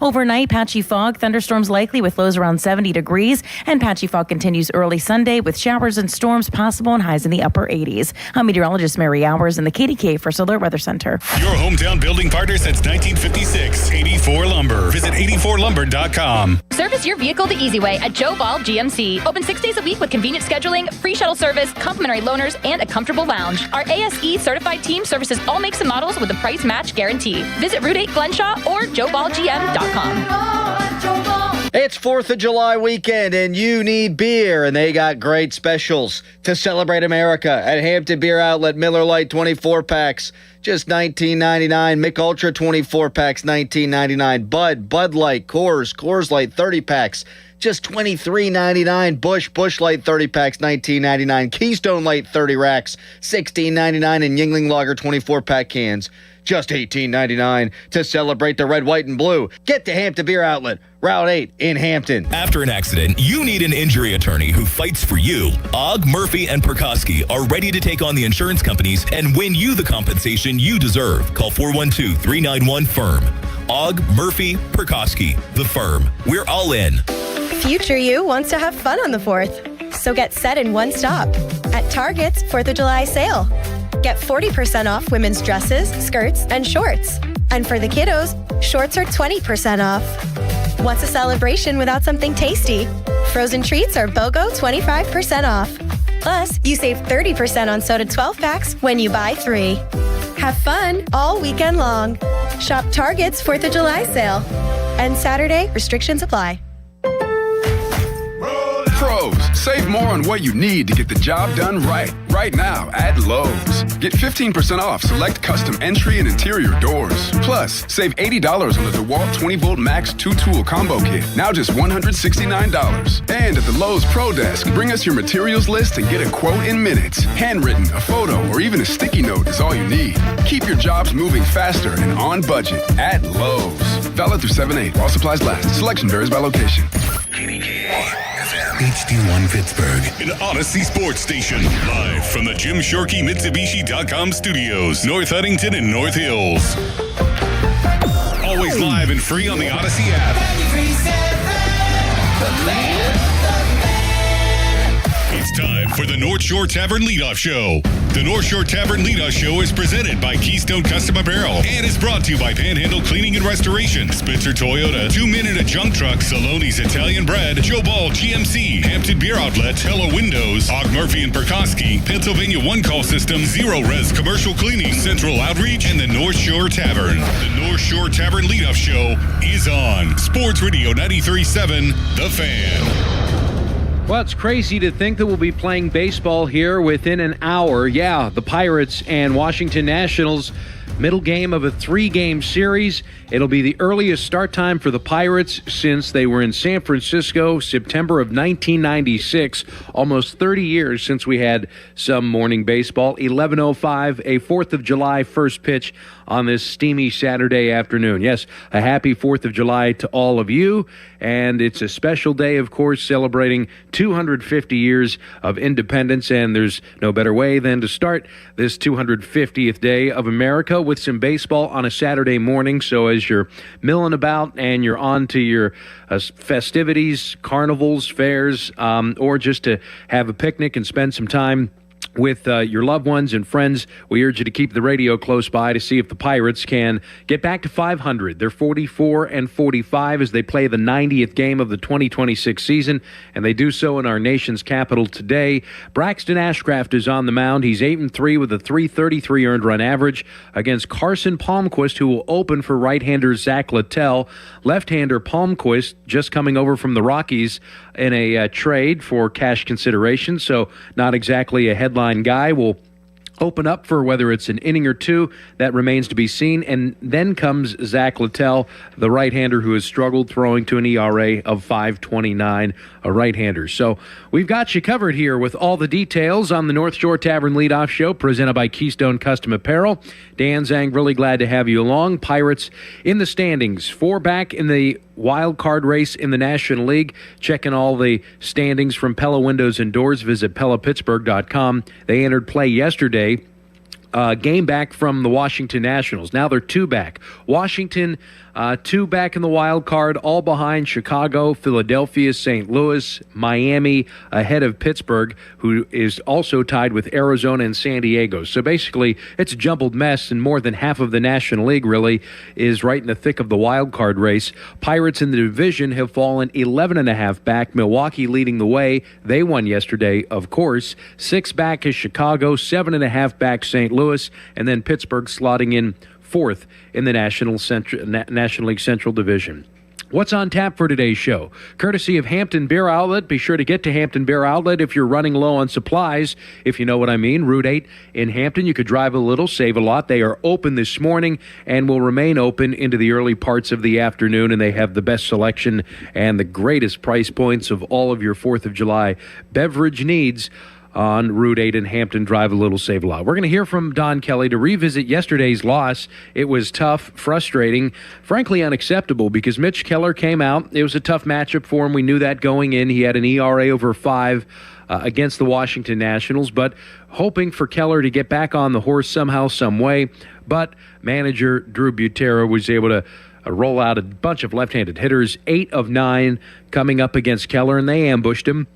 5 runs in the first 3 innings. They hit him up a total of 7 times. A lot of extra base hits. Keller was clicked for a solo homer in the first, in the second, and then a 2-run home run in a 3-run 4-hit attack in the 3rd inning. And at that point, the Pirates, who had cut the deficit in half with a Brian Reynolds solo home run in the 2nd inning, well, they just gave the runs back and then some and were playing uphill the rest of the game. And, of course, against the Pirates bullpen, Isaac Mattson had a bit of a regression after pitching so well of late, an inning and a third for him. 7th into the 8th inning, and Mattson gave up 4 runs on 3 hits. He allowed a pair of home runs, and the Pirates, for the 2nd time on this road trip, had to call upon Tyler Callahan, utility outfielder, to throw against the Washington Nationals. So add it all up, it was a 9-5 loss for the Pirates, despite out-hitting Washington 13-12.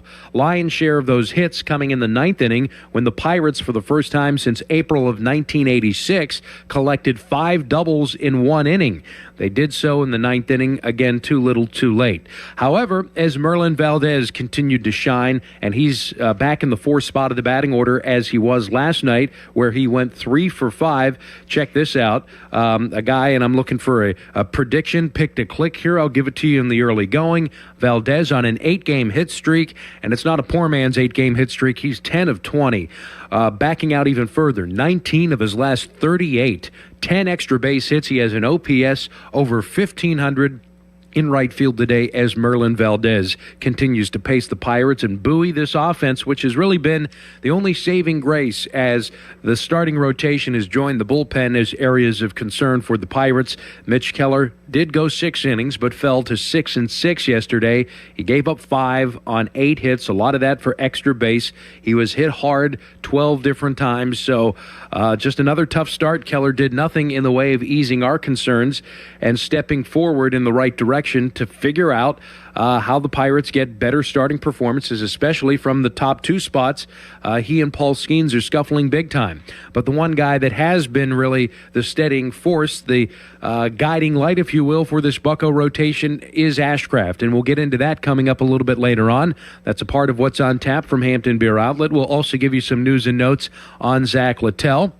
It's a steamy day again in our nation's capital, as it is here this afternoon into this morning. It's already 85 degrees here in Pittsburgh, and it's much of the same. Heck, we were at 100 at first pitch last night at Nationals Park with a heat index of 104. So very similar weather conditions today. Your weather forecast is brought to you by Panhandle Cleaning and Restoration, and when weather disaster strikes, call Panhandle Cleaning and Restoration. But before we get into today, I do want to spend some time on last night, hear what Don Kelly had to say about the Pirates' 45th loss of the year. On the road trip so far, the Pirates are 2-3 after earning a split of the 4-game series in Philadelphia, dropping the first of 3 in Washington, and this is a massive series considering where the Nationals are in the wild card standings in front of Pittsburgh today. We also have an injury to tell you about, a transaction for the Pirates in their bullpen, and we'll get into all of that and then some, plus Don Kelly's starting lineup. But first, here's what the Bucco skipper had to say late last night, if you were already in bed getting ready for today's festivities, about the Pirates' 9-5 loss. Foremost, what did you like about the fight in your bats in that 9th inning? Yeah, we 9th inning, I thought 7th inning too, to be able to get the tying run to the plate there. Just, tough spot. I thought to finish strong like that is a good sign, but, came up short, which is frustrating. What made Griffin so tough early on? I think the cutter in and throwing the off speed away off of that. He was executing pretty good. It seemed to enter part of the plate, and, just didn't get much going against him. What did you think of Mitch early on? I know he was able to retire 10 of the last 11, but early it seems like he was struggling to find some control of anything. Yeah, it looked, I think they got a hold of some sweepers that, they got a hold of and hit the home runs, and just falling behind like that makes it tough, being down by 4, Reynolds with the home run to get us the 1, and then had a chance there in the 7th too. It seemed like he went to pretty much every pitch in his arsenal. It didn't really seem like he found one that he could kind of rely on, maybe more so than others. Yeah, it looked like they were trying different things, the sweeper at the beginning, and then, started mixing up and trying other things, and, they got a good lineup, and tough to keep them off balance. No, Mitch has been better in his last 2 starts, but throughout the last 7, I think his ERA is near 7, 15, it's near 6. Are you concerned about him moving forward, given that this has been an extended stretch of struggle? It hasn't just been one start? Yeah, I do think that the start, Cincinnati was good. The one before against Seattle, I thought was, the best one that he's had recently.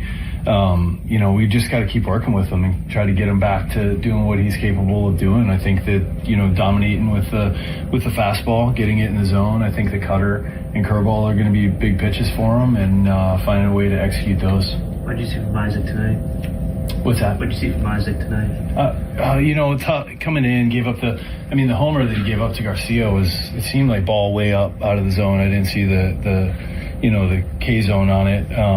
That he put a pretty good swing on that ball that was up, out, over. Again, tough lineup for these guys, and have to find a way to make pitches when we get the opportunity. Donnie, these guys have, I think, the most homers in baseball since May 4th. What makes this lineup so good? Yeah, frustrating. Yeah, it is. They're good and frustrating. They find a way to battle. That at bat, I think, from Garcia stands out, fouling a bunch of pitches off and then found a way to get a hold of that one. I think that we've struggled against left-handers. We know that we need to get better. We showed that again tonight with Griffin, and we need to find a way to be better against lefties. And I think that we can have that same type of impact against right-handers, and we showed it there later in the game. You guys had one of the best rotations in baseball for the first 6-7 weeks. 6-7 weeks since then, it's been a little down. How important is it for those guys to all kind of collectively get back to where they were, for you guys to get to where you want to go? Yeah, it is. It's very important. From winning games primarily, and then getting deeper into games and finding a way to, Mitch did a good job getting us through 6 today, and only having to go to Isaac, Callie coming in there at the end just with the day game tomorrow. Tough to go back to back with guys, so trying to save some guys. But starting rotation is the foundation, and we need them big time. No, we talked about Valdez plenty in Philly, but another 3-hit game for him today. How impressed have you been with the impact he's been able to make lately? Yeah, really impressed in the middle of the lineup and having good at-bats. Again, grounded into a double play early. You can see some young guys that get discouraged and get down on themselves, and he does not. He stays in the fight, continues to battle, goes the other way, base hits and good at-bats. He's been really impressive. Thank you. All right, so there's Don Kelly after the Pirates' 9-5 loss last night, and a quick turnaround today for the 11:05 start with Braxton Ashcraft getting the ball, and Zach Littell will eventually come in and pitch against Ashcraft, and before that, he'll be facing Carson Palmquist. The Pirates will, in an opener role. So we'll tell you about Ashcraft and Palmquist, along with some news and notes on Littell getting into today's pitching matchup as the Pirates' effort to even up the series at a game apiece, forcing a rubber match tomorrow afternoon for Bubba Chandler and Miles Michaelis. We invite you to stay tuned. The 44-45 Pirates, 46-43 Washington Nationals. Bucks trying to improve the record against not only left-handed starters, which I suppose this would count in that category, considering Palmquist is left-handed, 5-17 against southpaws, or games in which left-handers start, and against the National League Eastern Division, Pirates have also struggled. They are just 6-15. So they're trying to change both of those things today at 11:05 in our nation's capital on its 250th birthday. A 4th of July edition of the North Shore Tavern Leadoff Show, presented by Keystone Custom Apparel. Good morning. Dan Zangrili returning in just a moment on Sports Radio 93.7 The Fan.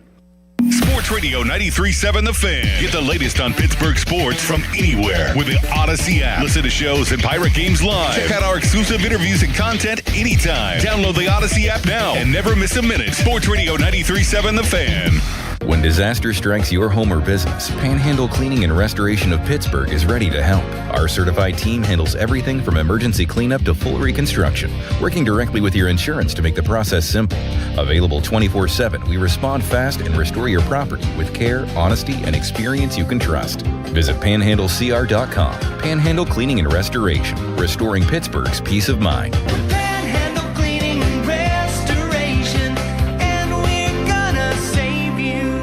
Skechers elite athlete OG Anunoby has been making history on the basketball court. Anunoby tips it in. Unbelievable. What a shot. He's been balling out in Skechers high-performance basketball sneakers, and the world is noticed. But how does OG train off the court to keep in peak physical condition? Hands-free Skechers Slip-ins Aeroburst. They help prepare OG for the physical demands of playing at a championship level. Get your pair of Aeroburst for only $165 at a Skechers store, Skechers.com, or wherever high-performance running shoes are sold. And the match is about to begin. Most of the team is out with COVID-19, so there'll be some substitutes tonight. What's this? We have an unexpected guest on the field. It's a dog. Well, they could do with extra players. She's going for the ball. Are front paws hands or feet? Soccer season is full of surprises, and COVID-19 could be one of them. If you test positive, prescription medications may help. Ask your doctor if they're right for you. Learn more at PfizerForAll.com. Sponsored by Pfizer. The Hep C Cure Squad is here for your protection. Cause if you are uncertain, my suggestion is get tested.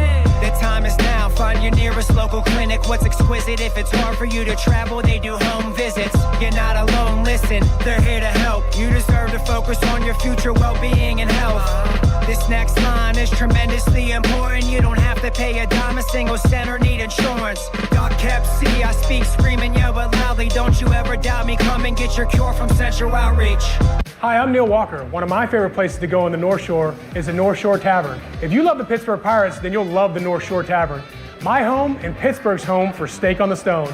Just a stone's throw away from PNC Park on the North Shore. I'm Kiara Palazzolo. VP of Digital Marketing for the American Management Association, a company focused on the management training skills needed to enhance the careers of business professionals. We did our research when it came to the best companies for website development and chose AmericanEagle.com. And we couldn't be happier. AmericanEagle.com worked closely with us to understand the front and back end requirements needed to launch an e-commerce website that could handle the complexities of running thousands of seminars nationwide. Our robust new website and improved SEO saw immediate increases in site traffic and web revenue. If you're in need of managerial effectiveness and success, visit our website at Amanet.org. If you're in need of a website that provides an unparalleled consumer experience, I highly recommend AmericanEagle.com. Transform your business today. Dial 877-WebNow1 for a free digital consultation with AmericanEagle.com. Now back to the North Shore Tavern Leadoff Show on Sports Radio 93.7 The Fan.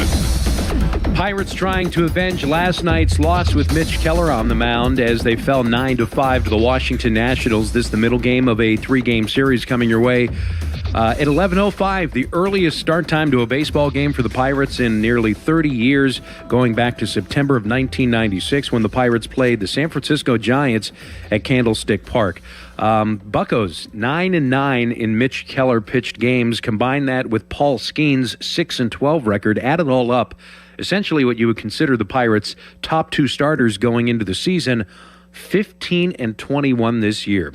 Well, Braxton Ashcraft has been the go-to guy for the Buccos in 2026, and he has the ball this afternoon for the Pirates against, we'll say for all intents and purposes, Zach Littell, who will follow opener Carson Palmquist, and that's who has the ball. Brought to you by Joe Ball GMC. You can have it all at Joe Ball. Taking a look at Ashcraft and his body of work. I mean, what can you say? I mean, attacking the strike zone, the best strike rate in Major League Baseball, and in every other metric and scenario, whether it's ahead in the count, behind in the count, runners in scoring position, his strike rate is either 1 or 2. So he is fearless and an unabashed strike thrower, which has been a big breath of fresh air. He's also been able to chew up a number of innings. He's thrown over 100 already before the All-Star break. He's also missing a ton of bats. In fact, he and Paul Skeens are only the second pair of Pirates to have at least 115 strikeouts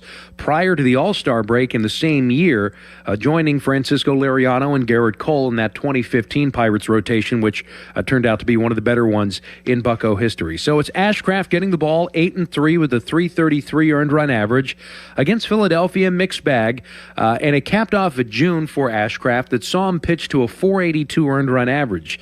The bookending of June was starts accompanied with some crooked numbers and some hits. Against Atlanta, he gave up 6 runs on 9 hits, finishing it against Philadelphia, where he gave up 5 runs on 5 hits. But he really did a nice job coming back and keeping the Pirates in the game the other night. And it was encouraging from that standpoint because Ashcraft, who against Philadelphia on Monday, gave up a pair of solo home runs, one to Trey Turner, another to Brandon Marsh, and then he did give up the 3 spot in the 3rd inning, but would then settle down to strike out, 4 more batters, and give the Pirates 6 innings, 8 strikeouts. Bucks would wind up coming back in that game, of course, as you know, that 5th inning where they put up 6 runs in the inning, 11-7. Pittsburgh coming back to get the victory to give Ashcraft his 8th win of the year. So Ashcraft, his curveball, his breaking ball, the slider, those 2 pitches have been absolutely on point, especially the curveball. The batting average against is at 149. The whiff rate is a mind-boggling 42%. And the fastball has been really effective. The sinker, even more so. He's throwing that 15% of the time. Really like how he's backdooring that to left-handed hitters, and there's going to be plenty of them in the lineup today for the Washington Nationals. He's faced them just once, 5 2/3 innings, and that was earlier this year at PNC Park, where he took the loss. It was an 8-7 defeat, a tough one, but he did strike out 7. Defense did not play well behind him. 3 unearned runs came across against Ashcraft, who goes opposite of, again, Zach Littell after opener Carson Palmquist.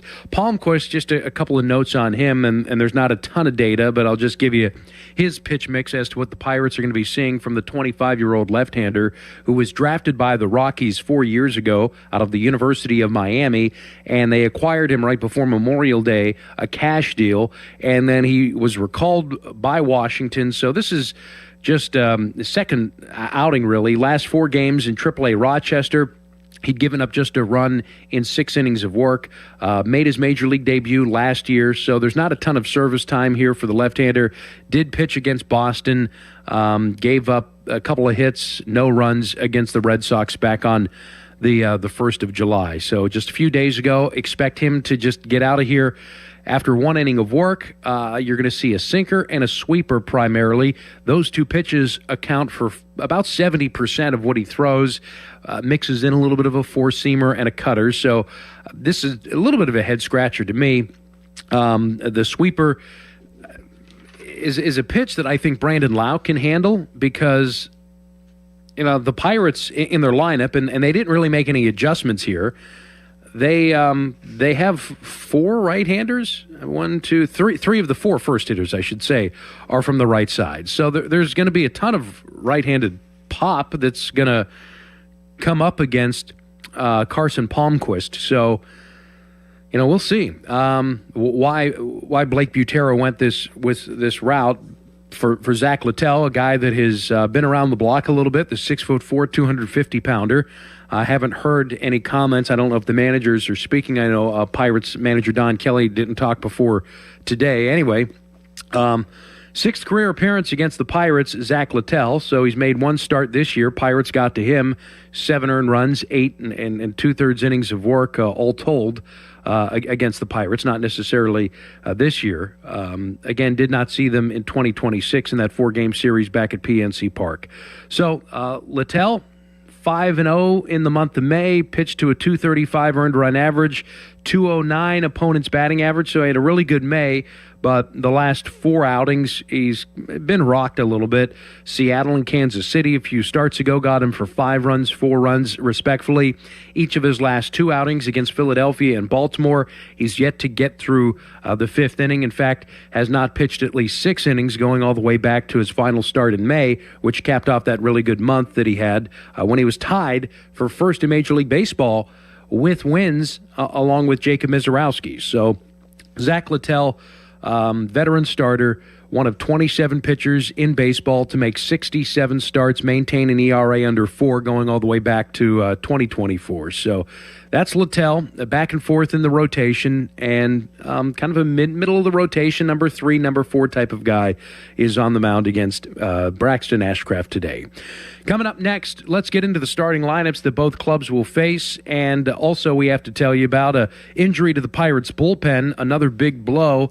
It's to one of their better relievers, and this kind of came out of nowhere. So interesting to hear what Don Kelly has to say about this likely post-game. I'm not sure if Joe Block or Greg Brown had an opportunity to talk to Donnie about this because the transaction came down probably after those guys met with the Bucco skipper. But we'll tell you about that big injury to the Pirates bullpen and who's up to replace him when we come back on the North Shore Tavern Leadoff Show. Pirates and Nationals getting underway at 11:05 today on a 4th of July Saturday across Sports Radio 93.7 The Fan. Hey, it's Dan Zangrilli here to deliver a big pitch from Allegiant Community Federal Credit Union. Have you heard about their ultra-competitive first-position home equity loan rate of 5.25%? That's right, 5.25%. It's been so popular, they've extended the promotion, leaving plenty of time for you to hit a home run for that big project or unexpected expense. Learn the full terms, conditions, and membership eligibility requirements at AllegiantFCU.org. Allegiant Community Federal Credit Union, equal housing lender, federally insured by the NCUA. Robert Pearson Associates is one of the area's leading personal injury law firms. For over 45 years, the family-owned firm has remained dedicated to helping the friends and neighbors of our area get the justice they deserve. With 3 generations of legal expertise and a team of experienced attorneys, if you are injured, Robert Pearson Associates handles all the costs of your case. No fees unless you win. The experienced personal injury team at Robert Pearson Associates is here to help. Call today for a no-obligation appointment or visit piercelaw.com. This is Modelo Especial, a full-flavored golden lager with a crisp, refreshing taste from start to finish. Brewed with time, effort, and determination to get the balance just right. Because when a beer is made right, you can feel it. Modelo Especial, the model for everyday beer. Drink responsibly. Beer imported by Crown Imports, Chicago, Illinois. Hey, it's Doran. Props to my friends at Keystone Custom Apparel. Their fan club t-shirt fundraiser has helped local organizations raise over $100,000 this year. Here's how you get in on all the action. Step 1, register your team at KeystoneCustomApparel.com. Step 2, supporters donate $20 online, type their name in on the form, and choose their player. Step 3, well, there's no more steps. Keystone Custom Apparel handles everything. No order forms or money collection needed. For more information, go to KeystoneCustomApparel.com. Hey guys, Precision Pointing, an amazing company, amazing crew of workers, amazing craftsmanship. I've been talking about them for quite some time now, and I'm not going to stop talking about them because they're that good. If you've got a masonry project that you need done, like brick pointing, chimney repair, anything else, well, I can't say enough good things about them after I saw them work their magic on my own home. No down payment required. That's crazy. A guarantee on all of their work. Who does that? Precision Pointing does. BrickPointingPittsburgh.net. Now back to the North Shore Tavern Leadoff Show on Sports Radio 93.7 The Fan. Welcome back. It's the Pirates and Nationals middle game of a 3-game series. Bucks trying to even up things to force a rubber match tomorrow afternoon with Bubba Chandler on the mound. It is Braxton Ashcraft today against Zach Littell. Buccos falling last night 9-5. And this morning we were able to get some news that had us a little bit concerned, raise our eyebrows. It came out of nowhere. Injury report brought to you by Robert Pearson Associates, Pittsburgh's premier injury attorney. The Pirates putting left-handed reliever Evan Sisk on the injured list with left elbow inflammation, and it goes back to July 1st retroactively. So Sisk, who obviously hasn't pitched in a little while, is on the injured list, and Hunter Stratton, who was acquired in the Joey Bart deal, is with the club and available today. 29-year-old Stratton, this will be, as you know, his second stint because he was acquired for Joey Bart back on June the 18th.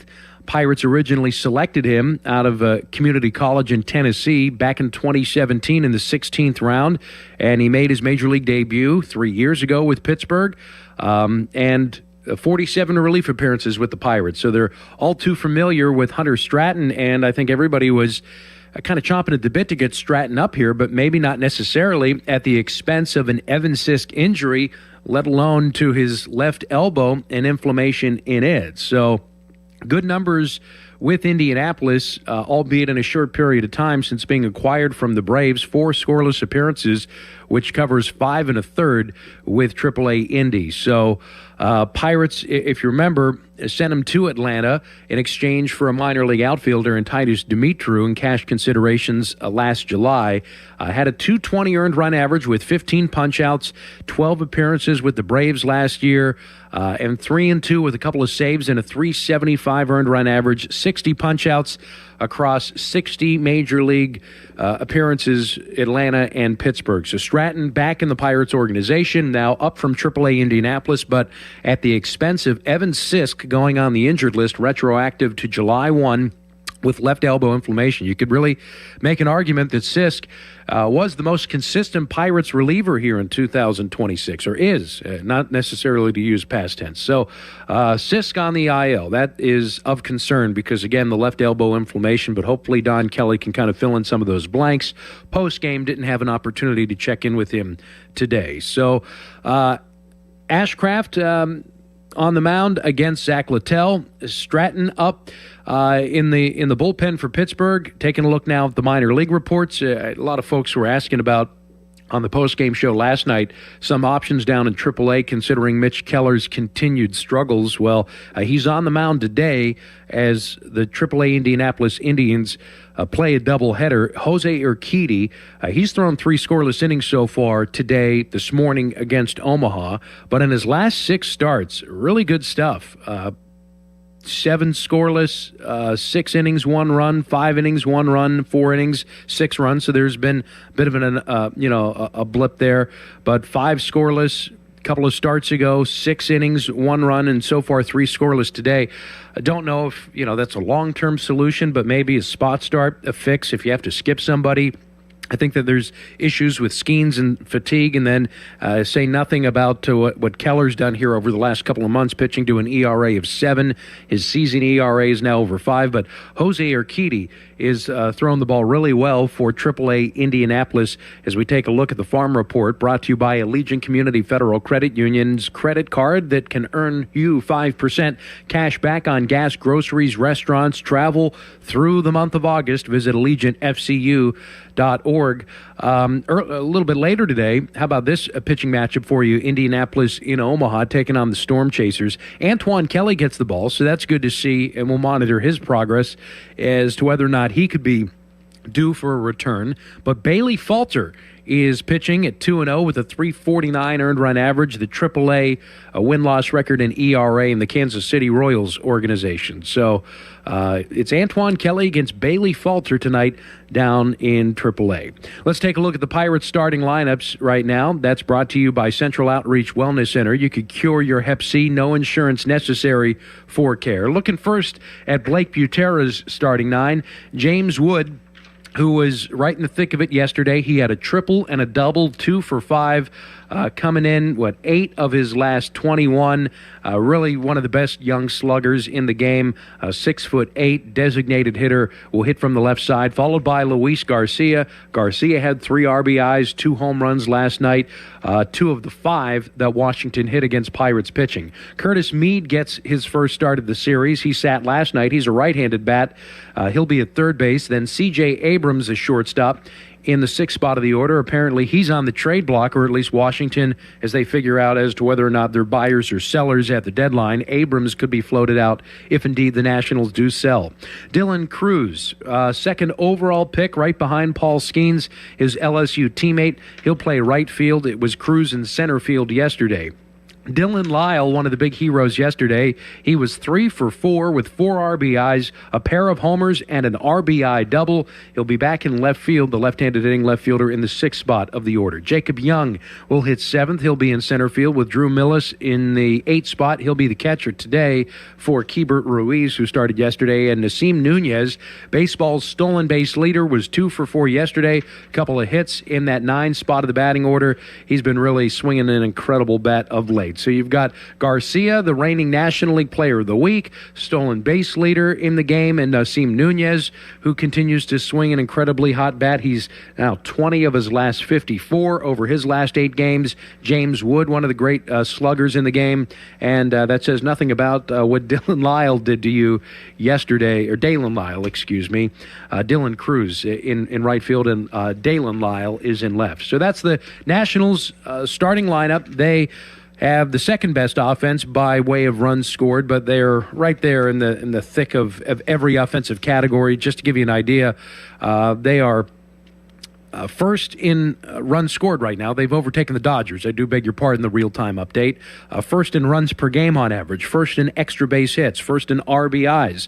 Second in baseball in homers, slugging percentage. 4th in OPS. So this is one of the great Nationals offenses against one of the great Pirates offenses that is on pace to score its most runs since 1930. And here's Don Kelly's lineup card. It's Connor Griffin at shortstop leading things off. Griffin had 2 hits yesterday, was on base 3 times. He also walked. Brandon Lau, RBI double in the 9th inning. He's at second base, was the DH yesterday. Brian Reynolds was able to pop his 12th home run of the year, also an RBI double. He has 55 RBIs to go along with the 12 home runs. He'll be in left field. Told you about Esmerlin Valdez, and a key for me is to get Valdez to have a few runners on base and pop something here to give the Pirates an early lead for Braxton Ashcraft. It doesn't sound all that complicated, but it's something that's necessary because the Pirates, for the most part in the road trip, they have been kind of fighting an uphill battle, not scoring first, which is typically a big part of their success, because when the Pirates do score first, they're a 33-17 ball club. So something as simple as that, getting out to an early lead, trying to keep the Nationals off the scoreboard, just say in the first inning, win the first inning. That's your key to victory today, brought to you by Spitzer Toyota of Monroeville. Visit spitzertoyota.com. So Valdez cleans up. I love the confidence that Don Kelly has in Valdez, being unafraid to put the rookie right in there. Why not? 8 games, as we told you earlier in the program, 10 of his last 28-game hit streak. Backing out even further, 19 of his last 38, 10 extra base hits, and OPS over 1,500. Ryan O'Hearn will be the designated hitter today. Nick Gonzalez having a pretty good road trip, 4-game hit streak starting to percolate here. Third baseman in the 6th spot of the order. He's 8 of 20. That's a 400 batting average on the road. Jake Mangum had another good night, 2 hits last night, 25 of his last 70 at the plate. That's essentially over 350 for Mangum in the 7th-spot center field, followed by Tyler Callahan, yesterday's relief pitcher. He'll be at first base, hitting 8th, and Henry Davis will catch day game after night game after Endy Rodriguez was the backstop yesterday. Endy and Ashcraft just didn't look to be on the same page in Philadelphia, so we'll see if Ashcraft has a good outing with Davis as his backstop this afternoon. So Griffin, Lau, Reynolds, Valdez, O'Hearn, Gonzalez, Mangum, Callahan, and Davis. Starting lineups from Central Outreach and Wellness Center. No cure your Hep C, no insurance necessary for care. All right. Told you, Valdez, why not? I'm going to keep going with them. My pick to click from Precision Pointing and Restoration. Visit brickpointingpittsburgh.net. They are Pittsburgh's premier masonry company. That'll just about do it for us, right? 11:05 first pitch. If you're just tuning us in and you're wondering, wow, it's awfully early to play a baseball game. Yes, it is. Earliest start time for the Pirates since September of 1996 at Candlestick Park. And on the call of this one this morning with your bacon, eggs, and baseball, it's Joe Block and John Wehner, the Pennsylvania One Call System call of the game. And know what's below, contact 811 before you dig. I'll talk to you afterwards on the Og Murphy and Perkowski postgame show here on Sports Radio 93.7 The Fan. There's nothing like summertime baseball except, well, summertime baseball with a cold beverage. And Hampton Beer Outlet is your summertime beer headquarters. Drive a little, save a lot on all your favorite beers and ready-to-drink cocktails. Hampton Beer Outlet, where they've got over 1,000 beers in stock, all at the best prices around, with great people, great customer service. So drive a little, save a lot. Hampton Beer Outlet, for all your summertime beer needs, Route 8 in Hampton. T-Mobile has an exclusive bundle for customers 55 and up. I'm Sarah Bowl. Yeah, I'm Frank Bowl. A reliable network is key for us. And with T-Mobile, it's been wonderful. And going to the 55-plus plan saved us so much money. A lot. And that's important. Trying to keep costs down. The home internet's been perfect. It's fast, it's quick. The setup was so easy, it took less than 15 minutes. It was like, ta-da! If you want simplicity, coverage, reliability, you want the whole package, T-Mobile has it. Right now, T-Mobile customers 55 and up can get 2 phone lines on America's best network, plus America's fastest 5G home internet for just $30 each.